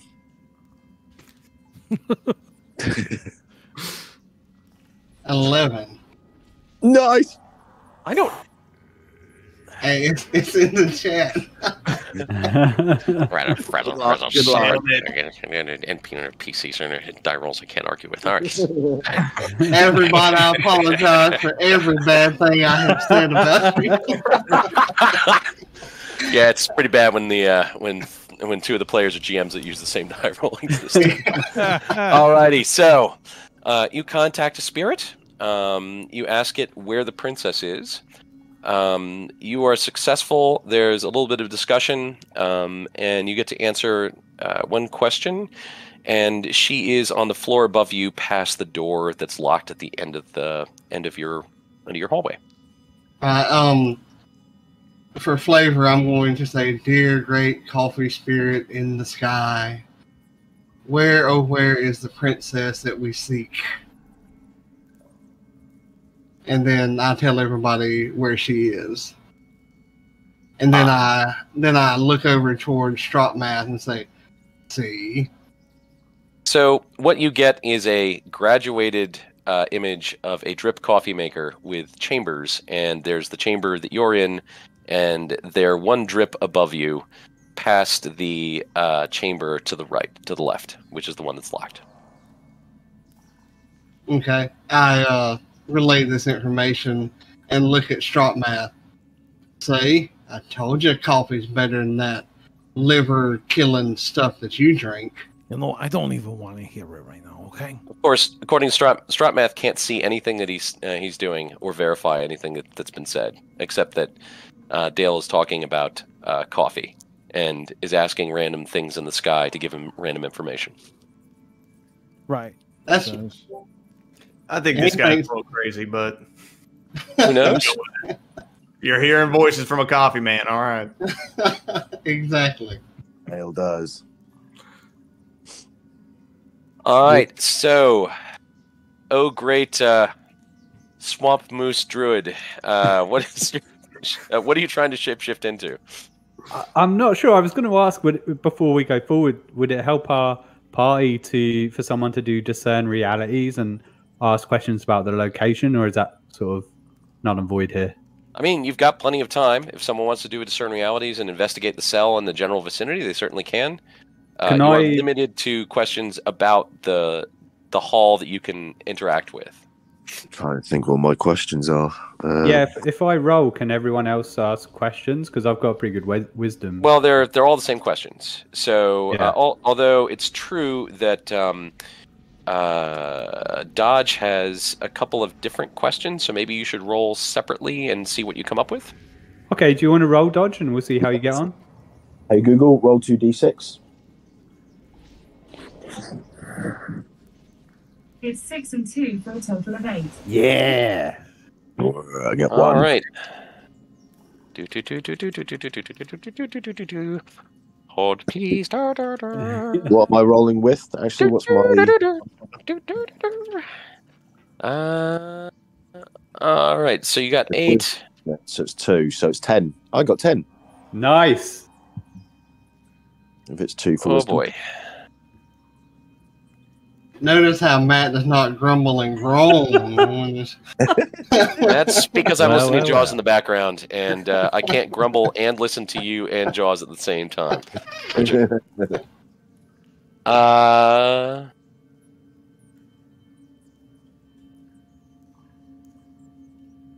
right, so the question is there a trap here? And if so, what activates it? What does the trap do when activated? And what else is hidden here? And because you rolled a 10, I have to answer all of those questions. Please. Fine. All right. Is there a trap here? From your cell, you can see a very fine piece of... thank you. I've been provided with a throat-curing potion here. Excellent. You can see a very fine tripwire, which has been placed in front of the door. You also see a very obvious pressure plate just past it. So the intent is probably to have someone try and disarm the pressure plate, and in doing so, trip the tripwire. What does the trap do when activated? You're not... if you had to take a guess, it's probably has something to do with the big slot in the wall that you can now see that looked like it was sort of part of the bracket system for the locking of the cells. But since you're at the end, we'll give you the benefit of the doubt, Dodge. You can see that there's a slot there, and typically that means things are going to come out of it. It could be creatures, could be a blade, but since it's a tripwire, it's probably something mechanical. Or a gas that's going to be released. And what else is hit? Really? I have to answer this question too? This is unfair. All right. This is a great roll. I love this. You haven't seen Discern Realities yet. It basically forces me to create or answer all questions truthfully. It also saves a lot of time, honestly. There's nothing particularly hidden here. Offhand, other than the fact that there's the trap, and in looking around, Dodge, and getting a good look at how the area is set up, you note that there is a, let's say, down near the floor. It wasn't obvious to Rick because he's been flying around. There is a section of wall that's not stone at all. It's just a big piece of wood. It's maybe 3 feet tall by 3 feet wide, and it has a simple it has a hinge, which you can slide it aside, and there's another one of those OSHA appropriate handwritten signs over the top of it with an arrow that says insert here to send to the machine. Cool. I'll tell everybody about these so that we're. And there's another sign. I should say there's another sign slightly beneath it that's obviously not in this OSHA handwriting. It's been sort of tacked on besides that, and says Saint Stephen will issue punishments and regrets to those individuals who do not bind the prisoners first. Ooh. That sounds like... So I'll tell the guys about it, and I'll add my opinion that if prisoners are sent down that little chute, then they might be waiting for a little while before being popped onto the machine. There's a chance that they can either do some damage or they won't be found for a little while. But definitely be careful as you're being a little creature getting out your cage to let us all out, and then turning into a human to let us all out. Because there's a trip pressure plate and I think that brings us on to Rainer Ray Litke and Discern Realities roll. Is that correct? I mean, that's a lot of information, but in terms of traps, but that doesn't give us any information on actually escaping the cages, right? That is correct. That is not what his move is designed to do. Okay, then I specifically deals with traps in the area. I'll make a wisdom test, and then we can all ask questions, I guess. Okay. 3. Okay, Google, roll 2d6. It's 4 and 2 for a total of 6. I got a total of 8. All right, so you get to ask one of the following questions. What happened here? What is about to happen here? Who is in charge? What here is not as it appears to be, and what is valuable to me? What do you guys think? Are we going for what here is valuable? Yeah, that's my choice. That would be my choice. Or what is not as it appears to be? What do you guys think? Well, that would be the traps, wouldn't it? Yeah, that's what I was thinking. Yeah, I think what is valuable. I mean, I think what is valuable is. Sorry about that. What is going to unlock the doors, isn't it? That's going to be valuable to you. It'd be like a key on the wall. Okay, yeah. What's valuable to us? Oh, great GM. Alrighty. So, in contemplating this, there aren't a lot of things that you aren't aware of before. However, adjust my microphone here. For rolling well, I will give you some of the background information that may adjust your value decision in how you choose to approach the next 45 minutes. The princess is in a room above you. It says Stephen and the machine are through that door, that little slot. And it says that he's dealt with prisoners who have been unbound before, but you can go straight to the guy in charge. And the breeding pits are obviously valuable to them. Their whole concept of this place is that they're basically genetically engineering the next uber race of frog people who are somehow... This is one of those things where if you've ever seen the Underwear Bandits, there's the step 1 and the step 2, and then there's a step 4 profit. And they're kind of missing the step 3 part, where they explain how turning people into frogs will save the world, but they're convinced step 4 will happen if they do 1 and 2, and they just haven't really figured out how the step 3 why operates. But it's obviously of a great deal of value to you.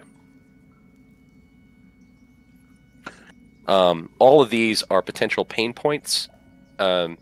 The point being that if you want to get to the head of the temple, you would go down or go through that door. And at least that's the theory. And if you wanted to just go for the princess, going through the door at the end of the tunnel is your best option. The breeding pools are great, but probably aren't going to accomplish any of your goals. Princess guides? or both. There's nothing that says you can't split the party. I can just move from person to person the same way we do in combat. There's no reason in Dungeon World. I have managed people in all different locations doing very different things, and it doesn't change the flow at all. The princess may be able to give us additional information on Stephen. I should also say I'm also not trying to talk myself into having to split 5 people in 5 places. I'm just saying it's an option. What do you think? I mean, how are we going to get out? Because I can turn into a little animal, but then getting you out is... I might be able to at least get me out and maybe open the doors. It might be a little noisy, though.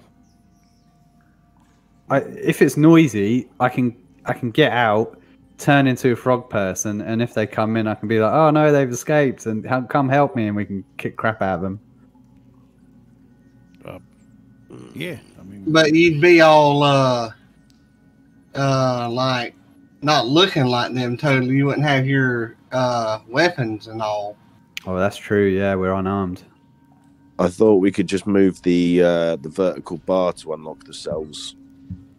Yeah, are we assuming that the doors can be opened by they don't have a lock, correct? They just have bars. Yeah, once you're outside of the of one of the cells, it's piece of cake to open them. I could. Okay. Listen. Yeah. If I get out of mine, I can open all the other ones. All right, then. Undo the tripwire. Watch out for the pressure plates, and you'll be fine. Okay. Okay. All right. So far, you foiled all of my plans to impede you. Well done. Let's see how this works out in practice. Am I correct as I index your master plan, giant air quotes, is to say that Rainer Litke is going to transform twice. Transform before or after he gets out of his cell? No, I'll transform into a wee frog, jump out of the cell, turn back into a halfling, open Strutmath's cell and dodges, so Dodge can look out for the traps and Strutmath can let everyone out. Okay. I don't think the Strutmath step is necessary. If you can let Strutmath out, you can let everyone else out. Right, sure. Because I can break doors, so right. Like theoretically, you wouldn't need me to. I thought the plan in this case, correct me if I'm wrong, the advantage to Strutmath breaking out was that it would provide a distraction while you turned into a frog person and led the guards into the ambush. I think if we can open it without creating noise and just opening the cells, then maybe we'll do that. Yeah. All right. Well then, let's see you do the froggy transfer. Let's see what your die roll is. Everybody's roll 2d6. You rolled 6 and 4 for a total of 10. Yeah, 12. Good. I am displeased with the reliability of these virtual die rolling machines. Again with no grumbling. I just grumbled. You heard me grumble. Yeah, but I heard the words. Whatever. Dale, don't attract the ire of the GM. Hard and difficult choices will be headed your way. Oh, you already know you're conspiring with the enemy. That's how you know about this stuff. Right. So it's not necessary based on the amount of work for me to give you a move. You're just going to transform back into a halfling anyway. You are able to free the group without any difficulty. You are free of the cells, and you know where the traps are. You also have some improvised, what I would call iron clubs, using the locking mechanisms if you choose to use them as basic weapons. Yeah. They're not anything super special, but they're not bad. The sack's not lying around, is it? I mean, not here. Nope. Okay. You might be able to find it someplace else. Who knows? Did the birdie see it around on his travels at all? I don't know. You'll have to ask Frank on that one. Did he? I don't remember him saying anything about it. No, I don't. So Rick is willing to take a second look around. He's kind of getting tired of flying back and forth constantly. Also, he's getting distracted by when he says all the shiny bits outside. But he flies around and says, 2 two-piece metal thing on by guard, and sticky arrows also there. To which it probably means that the guards confiscated Stropmath's axe and your bow and arrow on the way out. All right. Yeah, I think the guards got our stuff. Rick's Not all getting of it. pretty upset. He's got some of it. Rick's getting pretty upset though. He's a little flighty. It's kind of he's like a toddler. He gets tired. Bird gets tired of flying. Well, it's hard work flying, man. Have you ever flown? Well, I don't know how to answer that. No. All right, guys. What is the plan? Do you have a plan?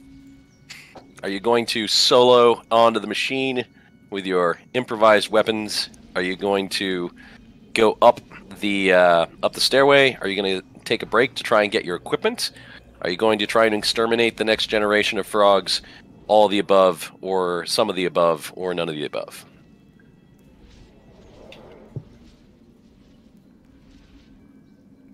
It's a good question. When I get back to... Frank's wanting to go get the queen. So whether we go do that now or attempt to get our gear, but that's where he's wanting to head towards because he's trying to get out of here, and that's the big part of the mission for him. Okay, and Dell agrees. I think I have been misquoting her as princess occasionally. It should be baroness, technically. Oh, sorry, the baroness. Although she has the potential to become the queen if the king plays his cards right. The fancy lady that we're supposed to be saving. Gotta go find her. Do you know what? We know the location of the temple now, so the king can send an army to deal with it, Stephen. Once we've saved the baroness, so yeah, I agree. I'd feel better with Stropmath's axe because it seemed to do a hefty bit of damage if we can get it. Hey, I killed an ogre as well. Oh yeah, I forgot the dwarf didn't kill him. Yeah, the dwarf did not kill the ogre. I helped. I shot him in the face. Okay, shake and bake. It was mainly me and Rick on that other one, though. Yeah. Sorry, and all right. So, as I understand it, I'm just ushering the decision-making process along here. You have the question. You've narrowed it down to you're definitely going to get the Baroness and try and escape. You have to do that, and the question is now whether or not you're going to try and acquire Frank's bow and arrow and Stropmath's axe before you do so. Do we know how many guards are in there? According to Rick, there were 4. With the Baroness? No, we do not know with the Baroness. That's the ones with the weapons. Rick cannot fly or see through walls. Maybe if we follow Frank's plan, then get the Baroness, and she might be able to provide more information. Sure, I like that. I start walking towards the Baroness's way then. All right, there's a trap in front of you. What do you do about it? Checking for traps. Which one is it? Pressure plate or tripwire? So the pressure plate is a decoy. The tripwire is the actual trap. Are you going to try and just step by it, or are you going to disarm it? I will disarm it. I will go to either end of where the trap is and just Excellent. release. This means I get to make a roll. Oh, yay! Me too. I trapped my arm. Plus dexterity. Plus 1. Answer is 3. 4. 2. 4. Mark experience. As you are attempting to disarm the trap, you do disarm the trap. The tripwire is totally not a tripwire anymore. Unfortunately, as this happens, a long, sticky piece of leather flashes out from the inside of it. Sounds like you ever seen some of the industrial carpenters measuring tapes? Oh, yep. Yeah. Yep. So you hear this, and you just get slapped with a with this particular with this piece of leather, and it goes back, and you take no particular damage until you see that there is a green libidinous moisture that is clinging to the spot on your leather, and it is eating through towards your body. You're going to take 1d6 damage. Is this my leather armor that's getting acided? That is correct. So you take 3 points of damage. Okie dokie. And things are happening. Outside, someone hears the sound, and that's not a sound that's supposed to be happening, especially in this room if everyone's locked up. So you can hear the 4 guards marching towards you folks. What do you guys do? You have 1 second to make your choices, and then there are going to be guards in the room. We're going to have to fight. I'm going to turn into jam a the frog. door. Jam the door shut. Jam the door? With one of the iron bars that I've got. Is that doable? I don't know. Let's everyone else okay with this plan? Yeah, 100%. Yeah. All right, let's see what happens. Dodge is taking a lot of die rolls today. I like this. Let's see. It's going to be a defy danger roll. How are you placing them? Are you trying to force them in place, or trying to use the angle of them to sort of prop it up? But just by using strength alone, it'll be muscle. If it's if you're doing it with the finesse of the positioning, it'll be dexterity. Yeah, I'll go dexterity. So I'll be maybe jamming the bar underneath the door just to create like a door stop of the very heavy metal. Say no more. Say no more. Hey Google, roll 2d6. Nope. Or is you doing it? Already done, and it's got a 9. So That makes 9. A 9 as well. aha! Wait. Hey! No, wait.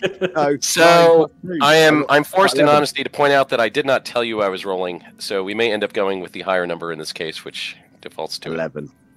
10. You have a +1 in your dexterity. +1 face. Oh, nice. Yes. Yes, sir. Which is still an unqualified success. The door has been wedged, which places you in an odd position.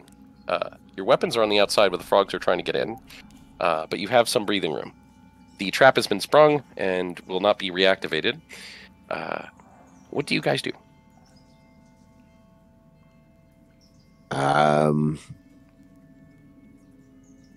Are we blocked off Get the- from heading to the princess or the baroness? No, you can go to the princess, the baroness. There's a locked door in front of you, but as we've discussed, getting through that locking mechanism, it's probably telling that they're using the same locking mechanism on this door that they used on your cells. So it's only openable from one direction. I say we just bail on the gear and just go for the baroness. We can go get the baroness, come back, and then deal with the guards. Yeah. Sounds like a Medicine plan. ball. Good for threat. Alrighty. So there's a door in front of you.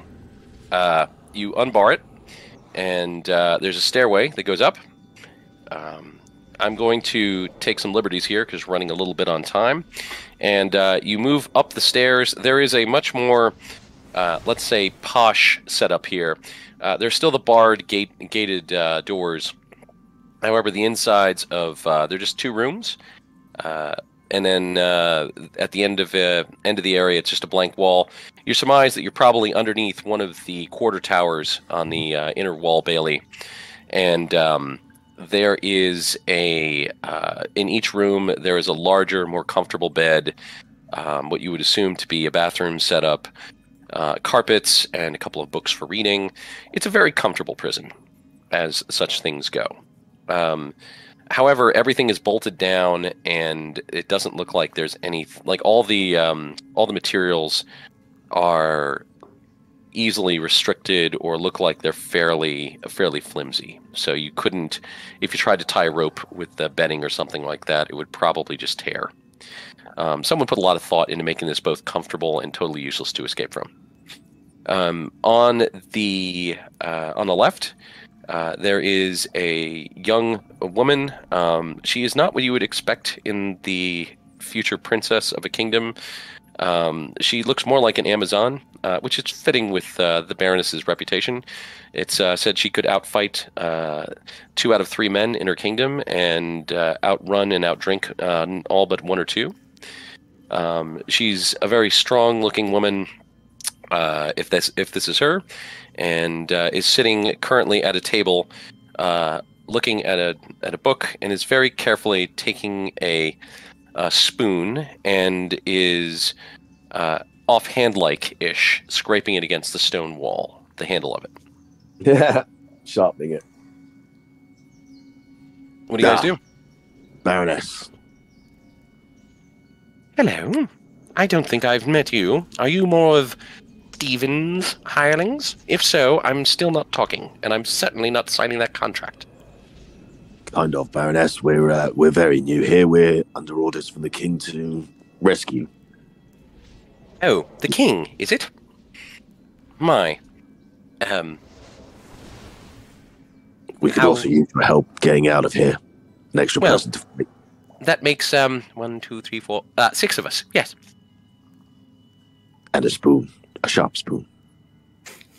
We call that a shank. Is that Elven? Yep, Southern Elven. Southern Elven. Ah. I believe that's called Sylvan, otherwise known as Low Country Elven. No, as it is. It's Railfish, like Railfish. It's one of those pigeon languages. yeah, we fry them. Fry them. All right.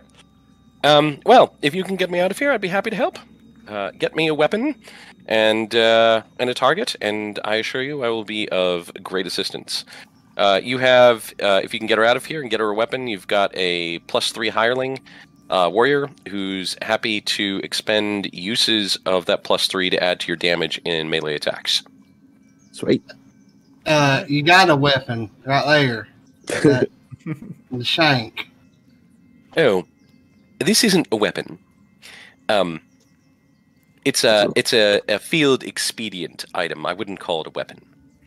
I need something large that can actually do some damage.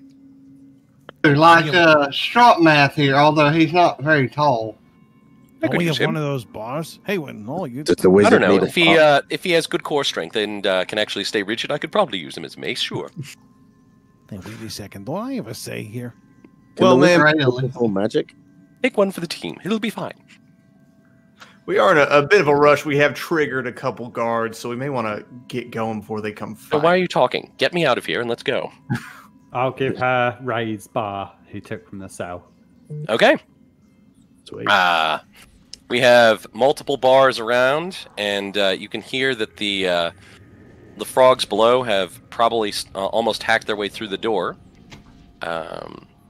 You are about to tell me, guys, how you want this to play out.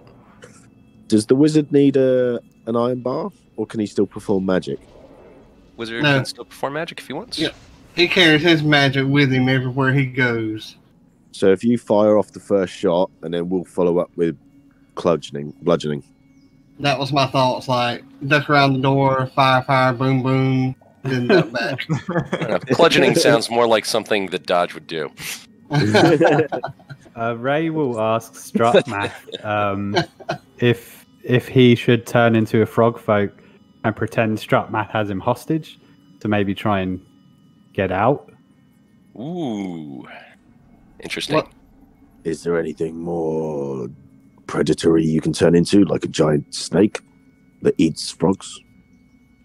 Yes. What about a tiger or? I'm just trying to avoid a combat situation in the means of time because we're. I like the idea of turning into a frog and me being like, "Hey, don't move or the frog gets it."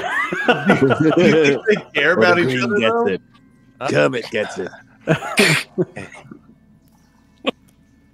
Let's get our own Kermit. So, I'm curious how you're going to deal with the fact that you have the moose ears and the antlers in the frog form, because it's very non-standard for the frog folk. Could I not be like a? I guess I can be a shaman. Okay, let's throw that idea away. You could try shaman. I'm not saying. I mean, there are ways around that depending on how you want to fix it. I'm just pointing out. I'm pointing out the obvious, and in this case, it's very obvious to everyone looking at you what the problem would be with that. Okay, let's scrap that idea. That'll quickly devolve into combat anyway. All right, fair enough. All right, so is the plan just to run pell-mell into combat and see what happens? Yep. There was a plan. We've discarded the plan. We have tried the new plan, which is no plan. Got it. Does this mean I can famously say Leroy Jenkins? I've never heard that with a Boston accent, but sure. Alrighty. Cue music inside the temple. Battle. I know him. He is a great coffee person. Made lots of good coffee. Leroy Jenkins. What, jeez. It's hard to stay in character when you do that. All right. Let's see here. How we do on time? We're actually pretty good.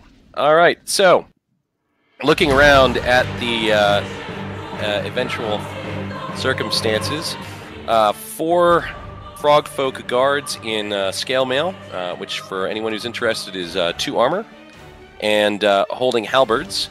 Well, 3 of them are holding halberds. One of them is holding Strotmath's axe.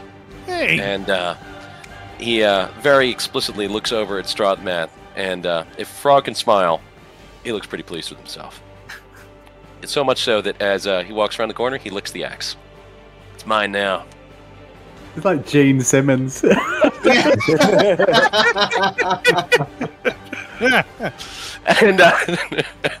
another one appears to have confiscated Frank's bow and arrow. No. We are in mailed fist. Let's see, Dale, you were at top of the round. What you can do? I'm going to fire a magic missile. At which one? I'm gonna go after the one with the axe.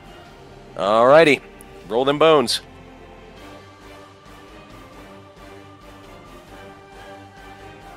Getting an 11 again. Yeah. Nice. The hell? I love everybody. Did you hack the software? Leroy Jenkins. Jesus Christ. All right, roll. This is for coffee. roll your dice. 2d4. Getting 5 damage. I'll get your axe. I'll get your axe back, but you got to drink a cup of coffee. Oh. Why do you do this to me? Are you going to use any of what's her name's ability? Excuse me, Princess Rissa, to add damage to that? Now, what did that mean? Because I didn't see that anywhere. Can I? So she's a hireling. In this case, we're just going to say that she has 3 opportunities to provide +3 damage to an attack. So that means that would be an 8 then for damage, right? That would be. Yeah. So yeah. All right. She goes in and use the shank. Yeah. It's not good. He is in the process of taking his tongue back when she grabs it and uses it to pull his face into the uprising end of the metal piece. In which case, you now have frog legs, which is super useful. Eat some garlic. Tastes like chicken.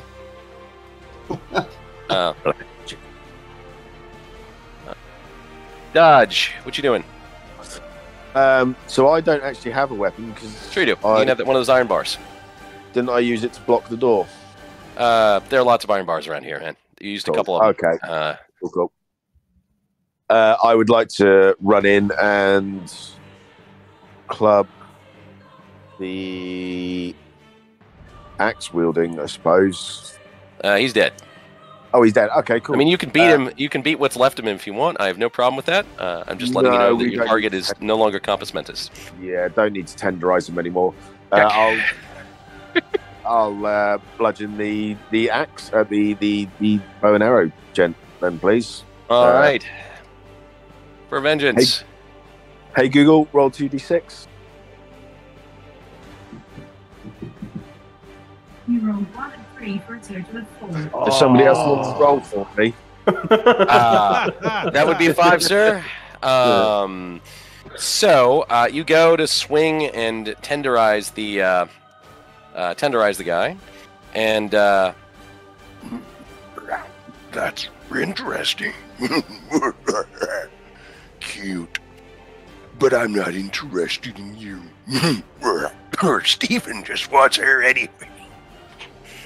I'll just take you. and he grabs the Baroness and holds her in front of him as a human shield and begins backing with her, fighting all the way towards the exit. Let's see here. Frank, by the way, that's what happens when you fail, is the enemy gets to do more than just do damage. They'll take their primary action and act on it, whatever that motivation is going to be. All right, so one of the frog people has the Baroness now. That's right, and you're up, Frank. Can I run up and try and smack that guy over the head with the iron bar? The princess is between you and him, but you can certainly try. Nuka Q him. I'm going to try it anyway, so whatever. All right, so with the iron bar, strength modifier? Yeah. Okay. That will be a 7. 7 total? Mm-hmm. All right, so is Rick helping you in this? Yes, and Rick's going to help as well. All right, so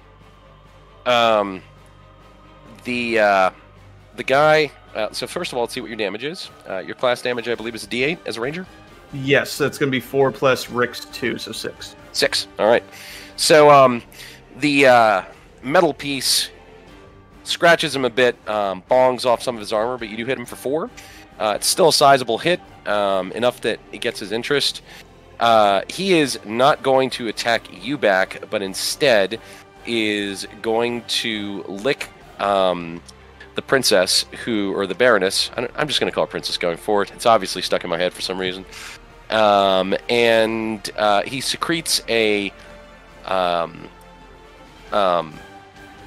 onto her a poison of some sort, for which Dodge is very familiar with. It is called Golden Root, and she suddenly steps free of his embrace and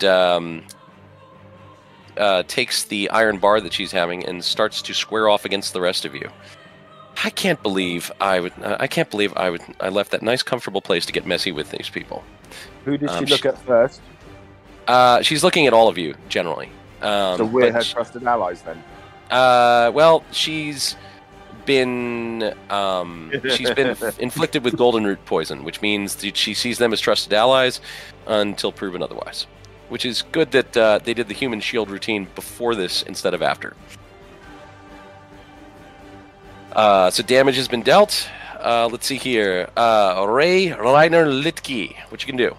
Okay, in order to hopefully drag them to the ground on the princess in future, to avoid hurting her, I want to transform into a swamp eel, which is a great big, 8-foot eel. So maybe a dire swamp eel? Is that what we're looking for here? Yeah. All right. You have, go National Geographic if you want, but anything that's in a swamp, regardless of size quotient, is fair game. Okay. So, does that change your answer at all? I know shapeshifting is one of those, you have to do as much creative work as the GM does to make it work. I've had people transform in first level into Kraken before. So it's just the idea of, perspective. Wrapping the princess up to stop her hurting us or herself in the future. 75-foot anaconda, something like that. Yeah, go for it. All right, let's see if you can back that idea up with dice rolls. Okay, Google, roll 2d6. You rolled 4 and 1 for a total of 5. Total of 7. So just that is enough. Just barely scrape by with 2 hold. Your move is constrict. You can bring them to the ground and fully immobilize them with a strength-based modifier. You have two hold based on your pass. Think about what you're gonna do next. I think we are at the ever-patient Strotmath.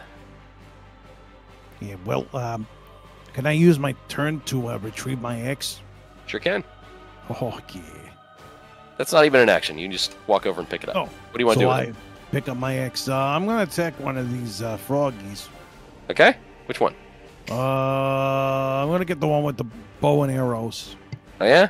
Help my pal out, even though he's wimpy. I'm going to help him anyways. Alrighty. You are a gentleman and a scholar. Hey, I'm a dwarf, but okay, that's cool too, yeah.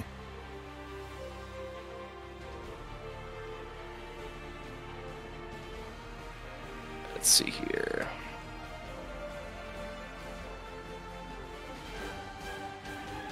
Well, that didn't go the way I wanted it. Let's try that again.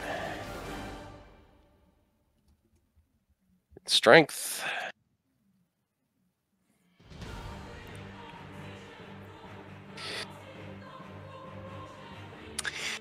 Ten is your end result, which means it's going to be fun. I'm required to advise you that he looks about half gone, roughly from his from the last hit he took, and you can add damage or rely on the damage from your axe, which is not inconsiderable. Well, I have +1, right? On yep. 1d10 plus 1 is your base damage. Okay, so I can roll. Yeah, I'll just roll that. Gonna take the damage, no attack back. Yeah.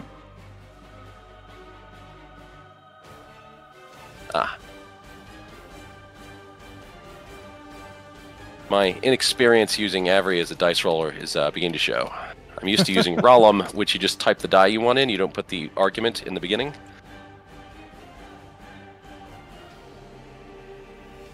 That's just enough. All right. So Strotmath picks up his axe. Apparently licking the axe was not the way to keep hold of it. And takes a giant swing, and true to the axe's reputation, he forcefully cuts the guy in half. However, one of the spikes catches on the upper part of the body and sends it flying all the way down the hall out into the main worship center, where it splatters against a pillar. Oh. That's gotta hurt. 2 down. Top of the round. Dale. Legs anyone? Dale, yeah, literally. Dalewin, the wizard. What you got?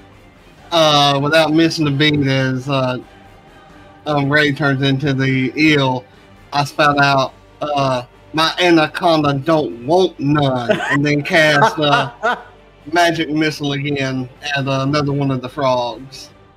Deeply disturbed at this turn of the game. All right, roll your dice. Getting 8. 8. All right, you have a choice. You can forget the spell, take a -1 going forward, or have the spell reverberate in unexpected ways. I'll take a -1 going forward. Check. Roll 2d4 damage.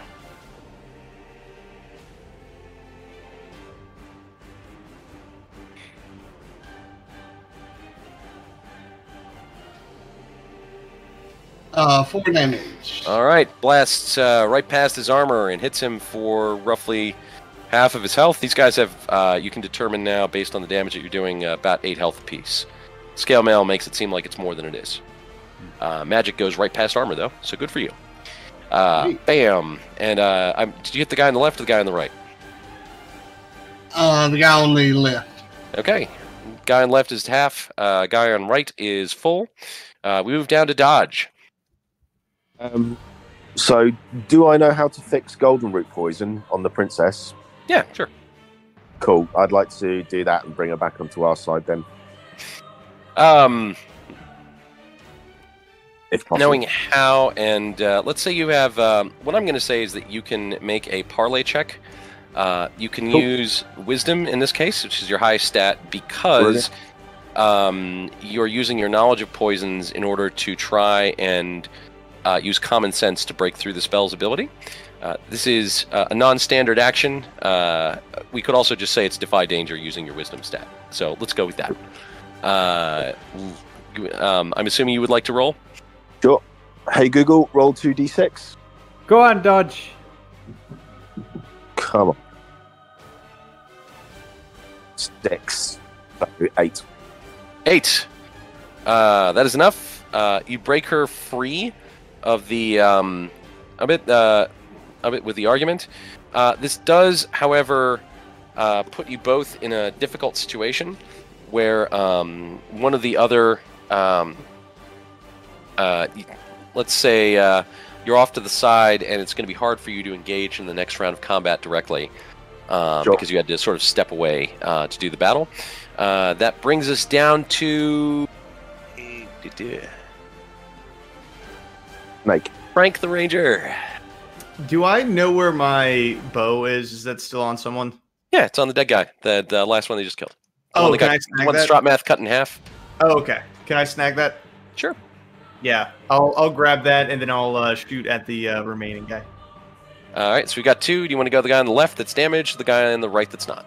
Left that's damaged. Left that's damaged. Classic roll. Focus fire.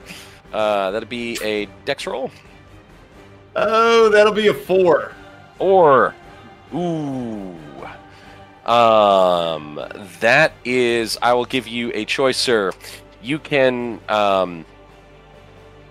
exhaust, well, you're going to lose a unit of ammunition regardless. You can lose the remainder of this quiver's worth of arrows due to finding out that they've been damaged when Stropmath took a swing and it looks like notched half of them. And they're unusable.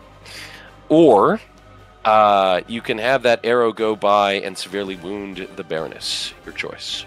I will lose that quiver of arrows. All right, you are in the middle of a giant temple full of enemies, and you've just reduced your ammunition by half. Good call.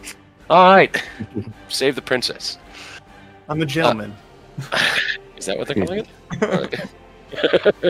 it? All right. And that leaves us with Rainer Litke. Hello. The Anaconda. We're good to run over a wee bit on the session, just to let you know, Matt. And where? And is the princess okay now? I can turn my attention away from her. Yes, that is correct. Okay. In that case, the frogman who's not injured, I'm going to attempt to constrict him to get some answers. All right, so let's make a strength-based roll. That's with a +1 for you. Okay, Google. Roll 2d6. It's 1 and 1 for a Oh, God damn. Love you, Google. So, in this case, you kind of get the result you wanted, but you also don't get the result you wanted. You've never been in a 20-foot anaconda form before? It's one of those things that a lot of people think about, like going 200 down the highway in Germany. That sounds great if you've never done it before, but it turns out that it requires a great deal of precision and fine motor control, which you don't have. What you do have is frog jelly, a lot of it, and a really messy suit of armor and a halberd. Oh, dear. Oops. Combat is over.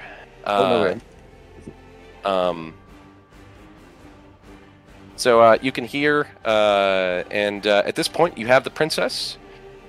You know how to get out of here, roughly. The question is how you guys are going to do it. I think we should go out in a blaze of glory and kill Stephen. I mean, killing Stephen would pretty much end the whole point. Saint Stephen would end the cult as a viable entity. What does the princess think? Should we go after Stephen? Inglorious retreat through thousands of enemies, or go up and kill the bastard. I think we know her decision. I mean, you seemed competent until you asked that question. I apologize. Also, the anaconda probably isn't asking that question. Just actually, well. Oh, okay. He'd be like, "Shall we kill Stephen?" I would not normally accept that the anaconda can talk, but for purposes of roleplay, I think that earns the opportunity. We have an anaconda with one hold, a group that seems to be nominally interested in going on and, quote, going to the machine, unquote. Yeah. Yeah. Yeah. Dodge. Welcome to the machine. Dodge, give the people what they want. Awesome. Is there a bag of Welcome gear to the behind the machine. doors? Is there a bag of what? A bag of gear where the guards came from. It turns out that it looks like the equipment quota was logged by the guard. Have yours, plus there's some upgraded armor if people want to go for plate mail. Scale mail, which is armor 2 and clumsy.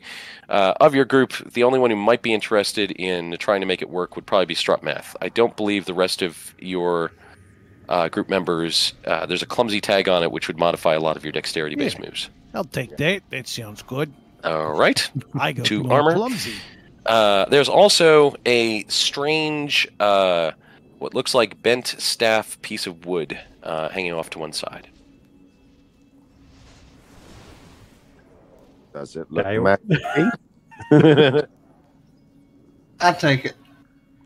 Is this going to be a problem if we run this for another 30 minutes? We should be able to clear it out.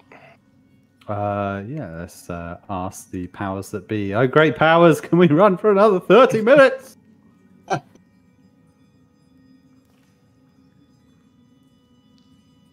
Thank you, oh great spirit. All right. Oh, so we kill the bad guy and then we leave. Get back on the boat. Let us say at this point that the following occurs. It turns out that the staff that you've picked up is a secondary, a cast-off enchanted item that was once the magical focus of one of the High Saints. It is in a equipment stash and has been set aside. And very clearly, no one knows what to do with it. It's fairly argumentative and has oppositional defiance disorder. Does not like authority very much. However, when told that you guys have the intent of dismantling the entire cult, it basically spills the beans on both how to deal with Stephen and how to get out of the place through a secret exit, and you are able to thereby exit it and get out without the battle. Unfortunately, Stephen is left without his Baroness, and most of the military area is intact. However, you have detailed plans now of the temple and Stephen and the fact that he's preparing an army. So were we to do this again, you would come back and with the king's army, and we would talk about you being in the van, hopefully leading an army to war against the frogs, which is totally viable in Dungeon World as first level characters. I just want to end by asking the Baroness, so, hey, baby, you want to get married and let me be the king? Well, she ain't going to marry the king because she's his daughter. I believe the song says it quite well. Kiss this. Yeah, but see, I am from the South, and you know how they are. And I don't mean on my ruby red lips. Okay. You're not tall enough. You're not strong enough. And, I do like my Svenny.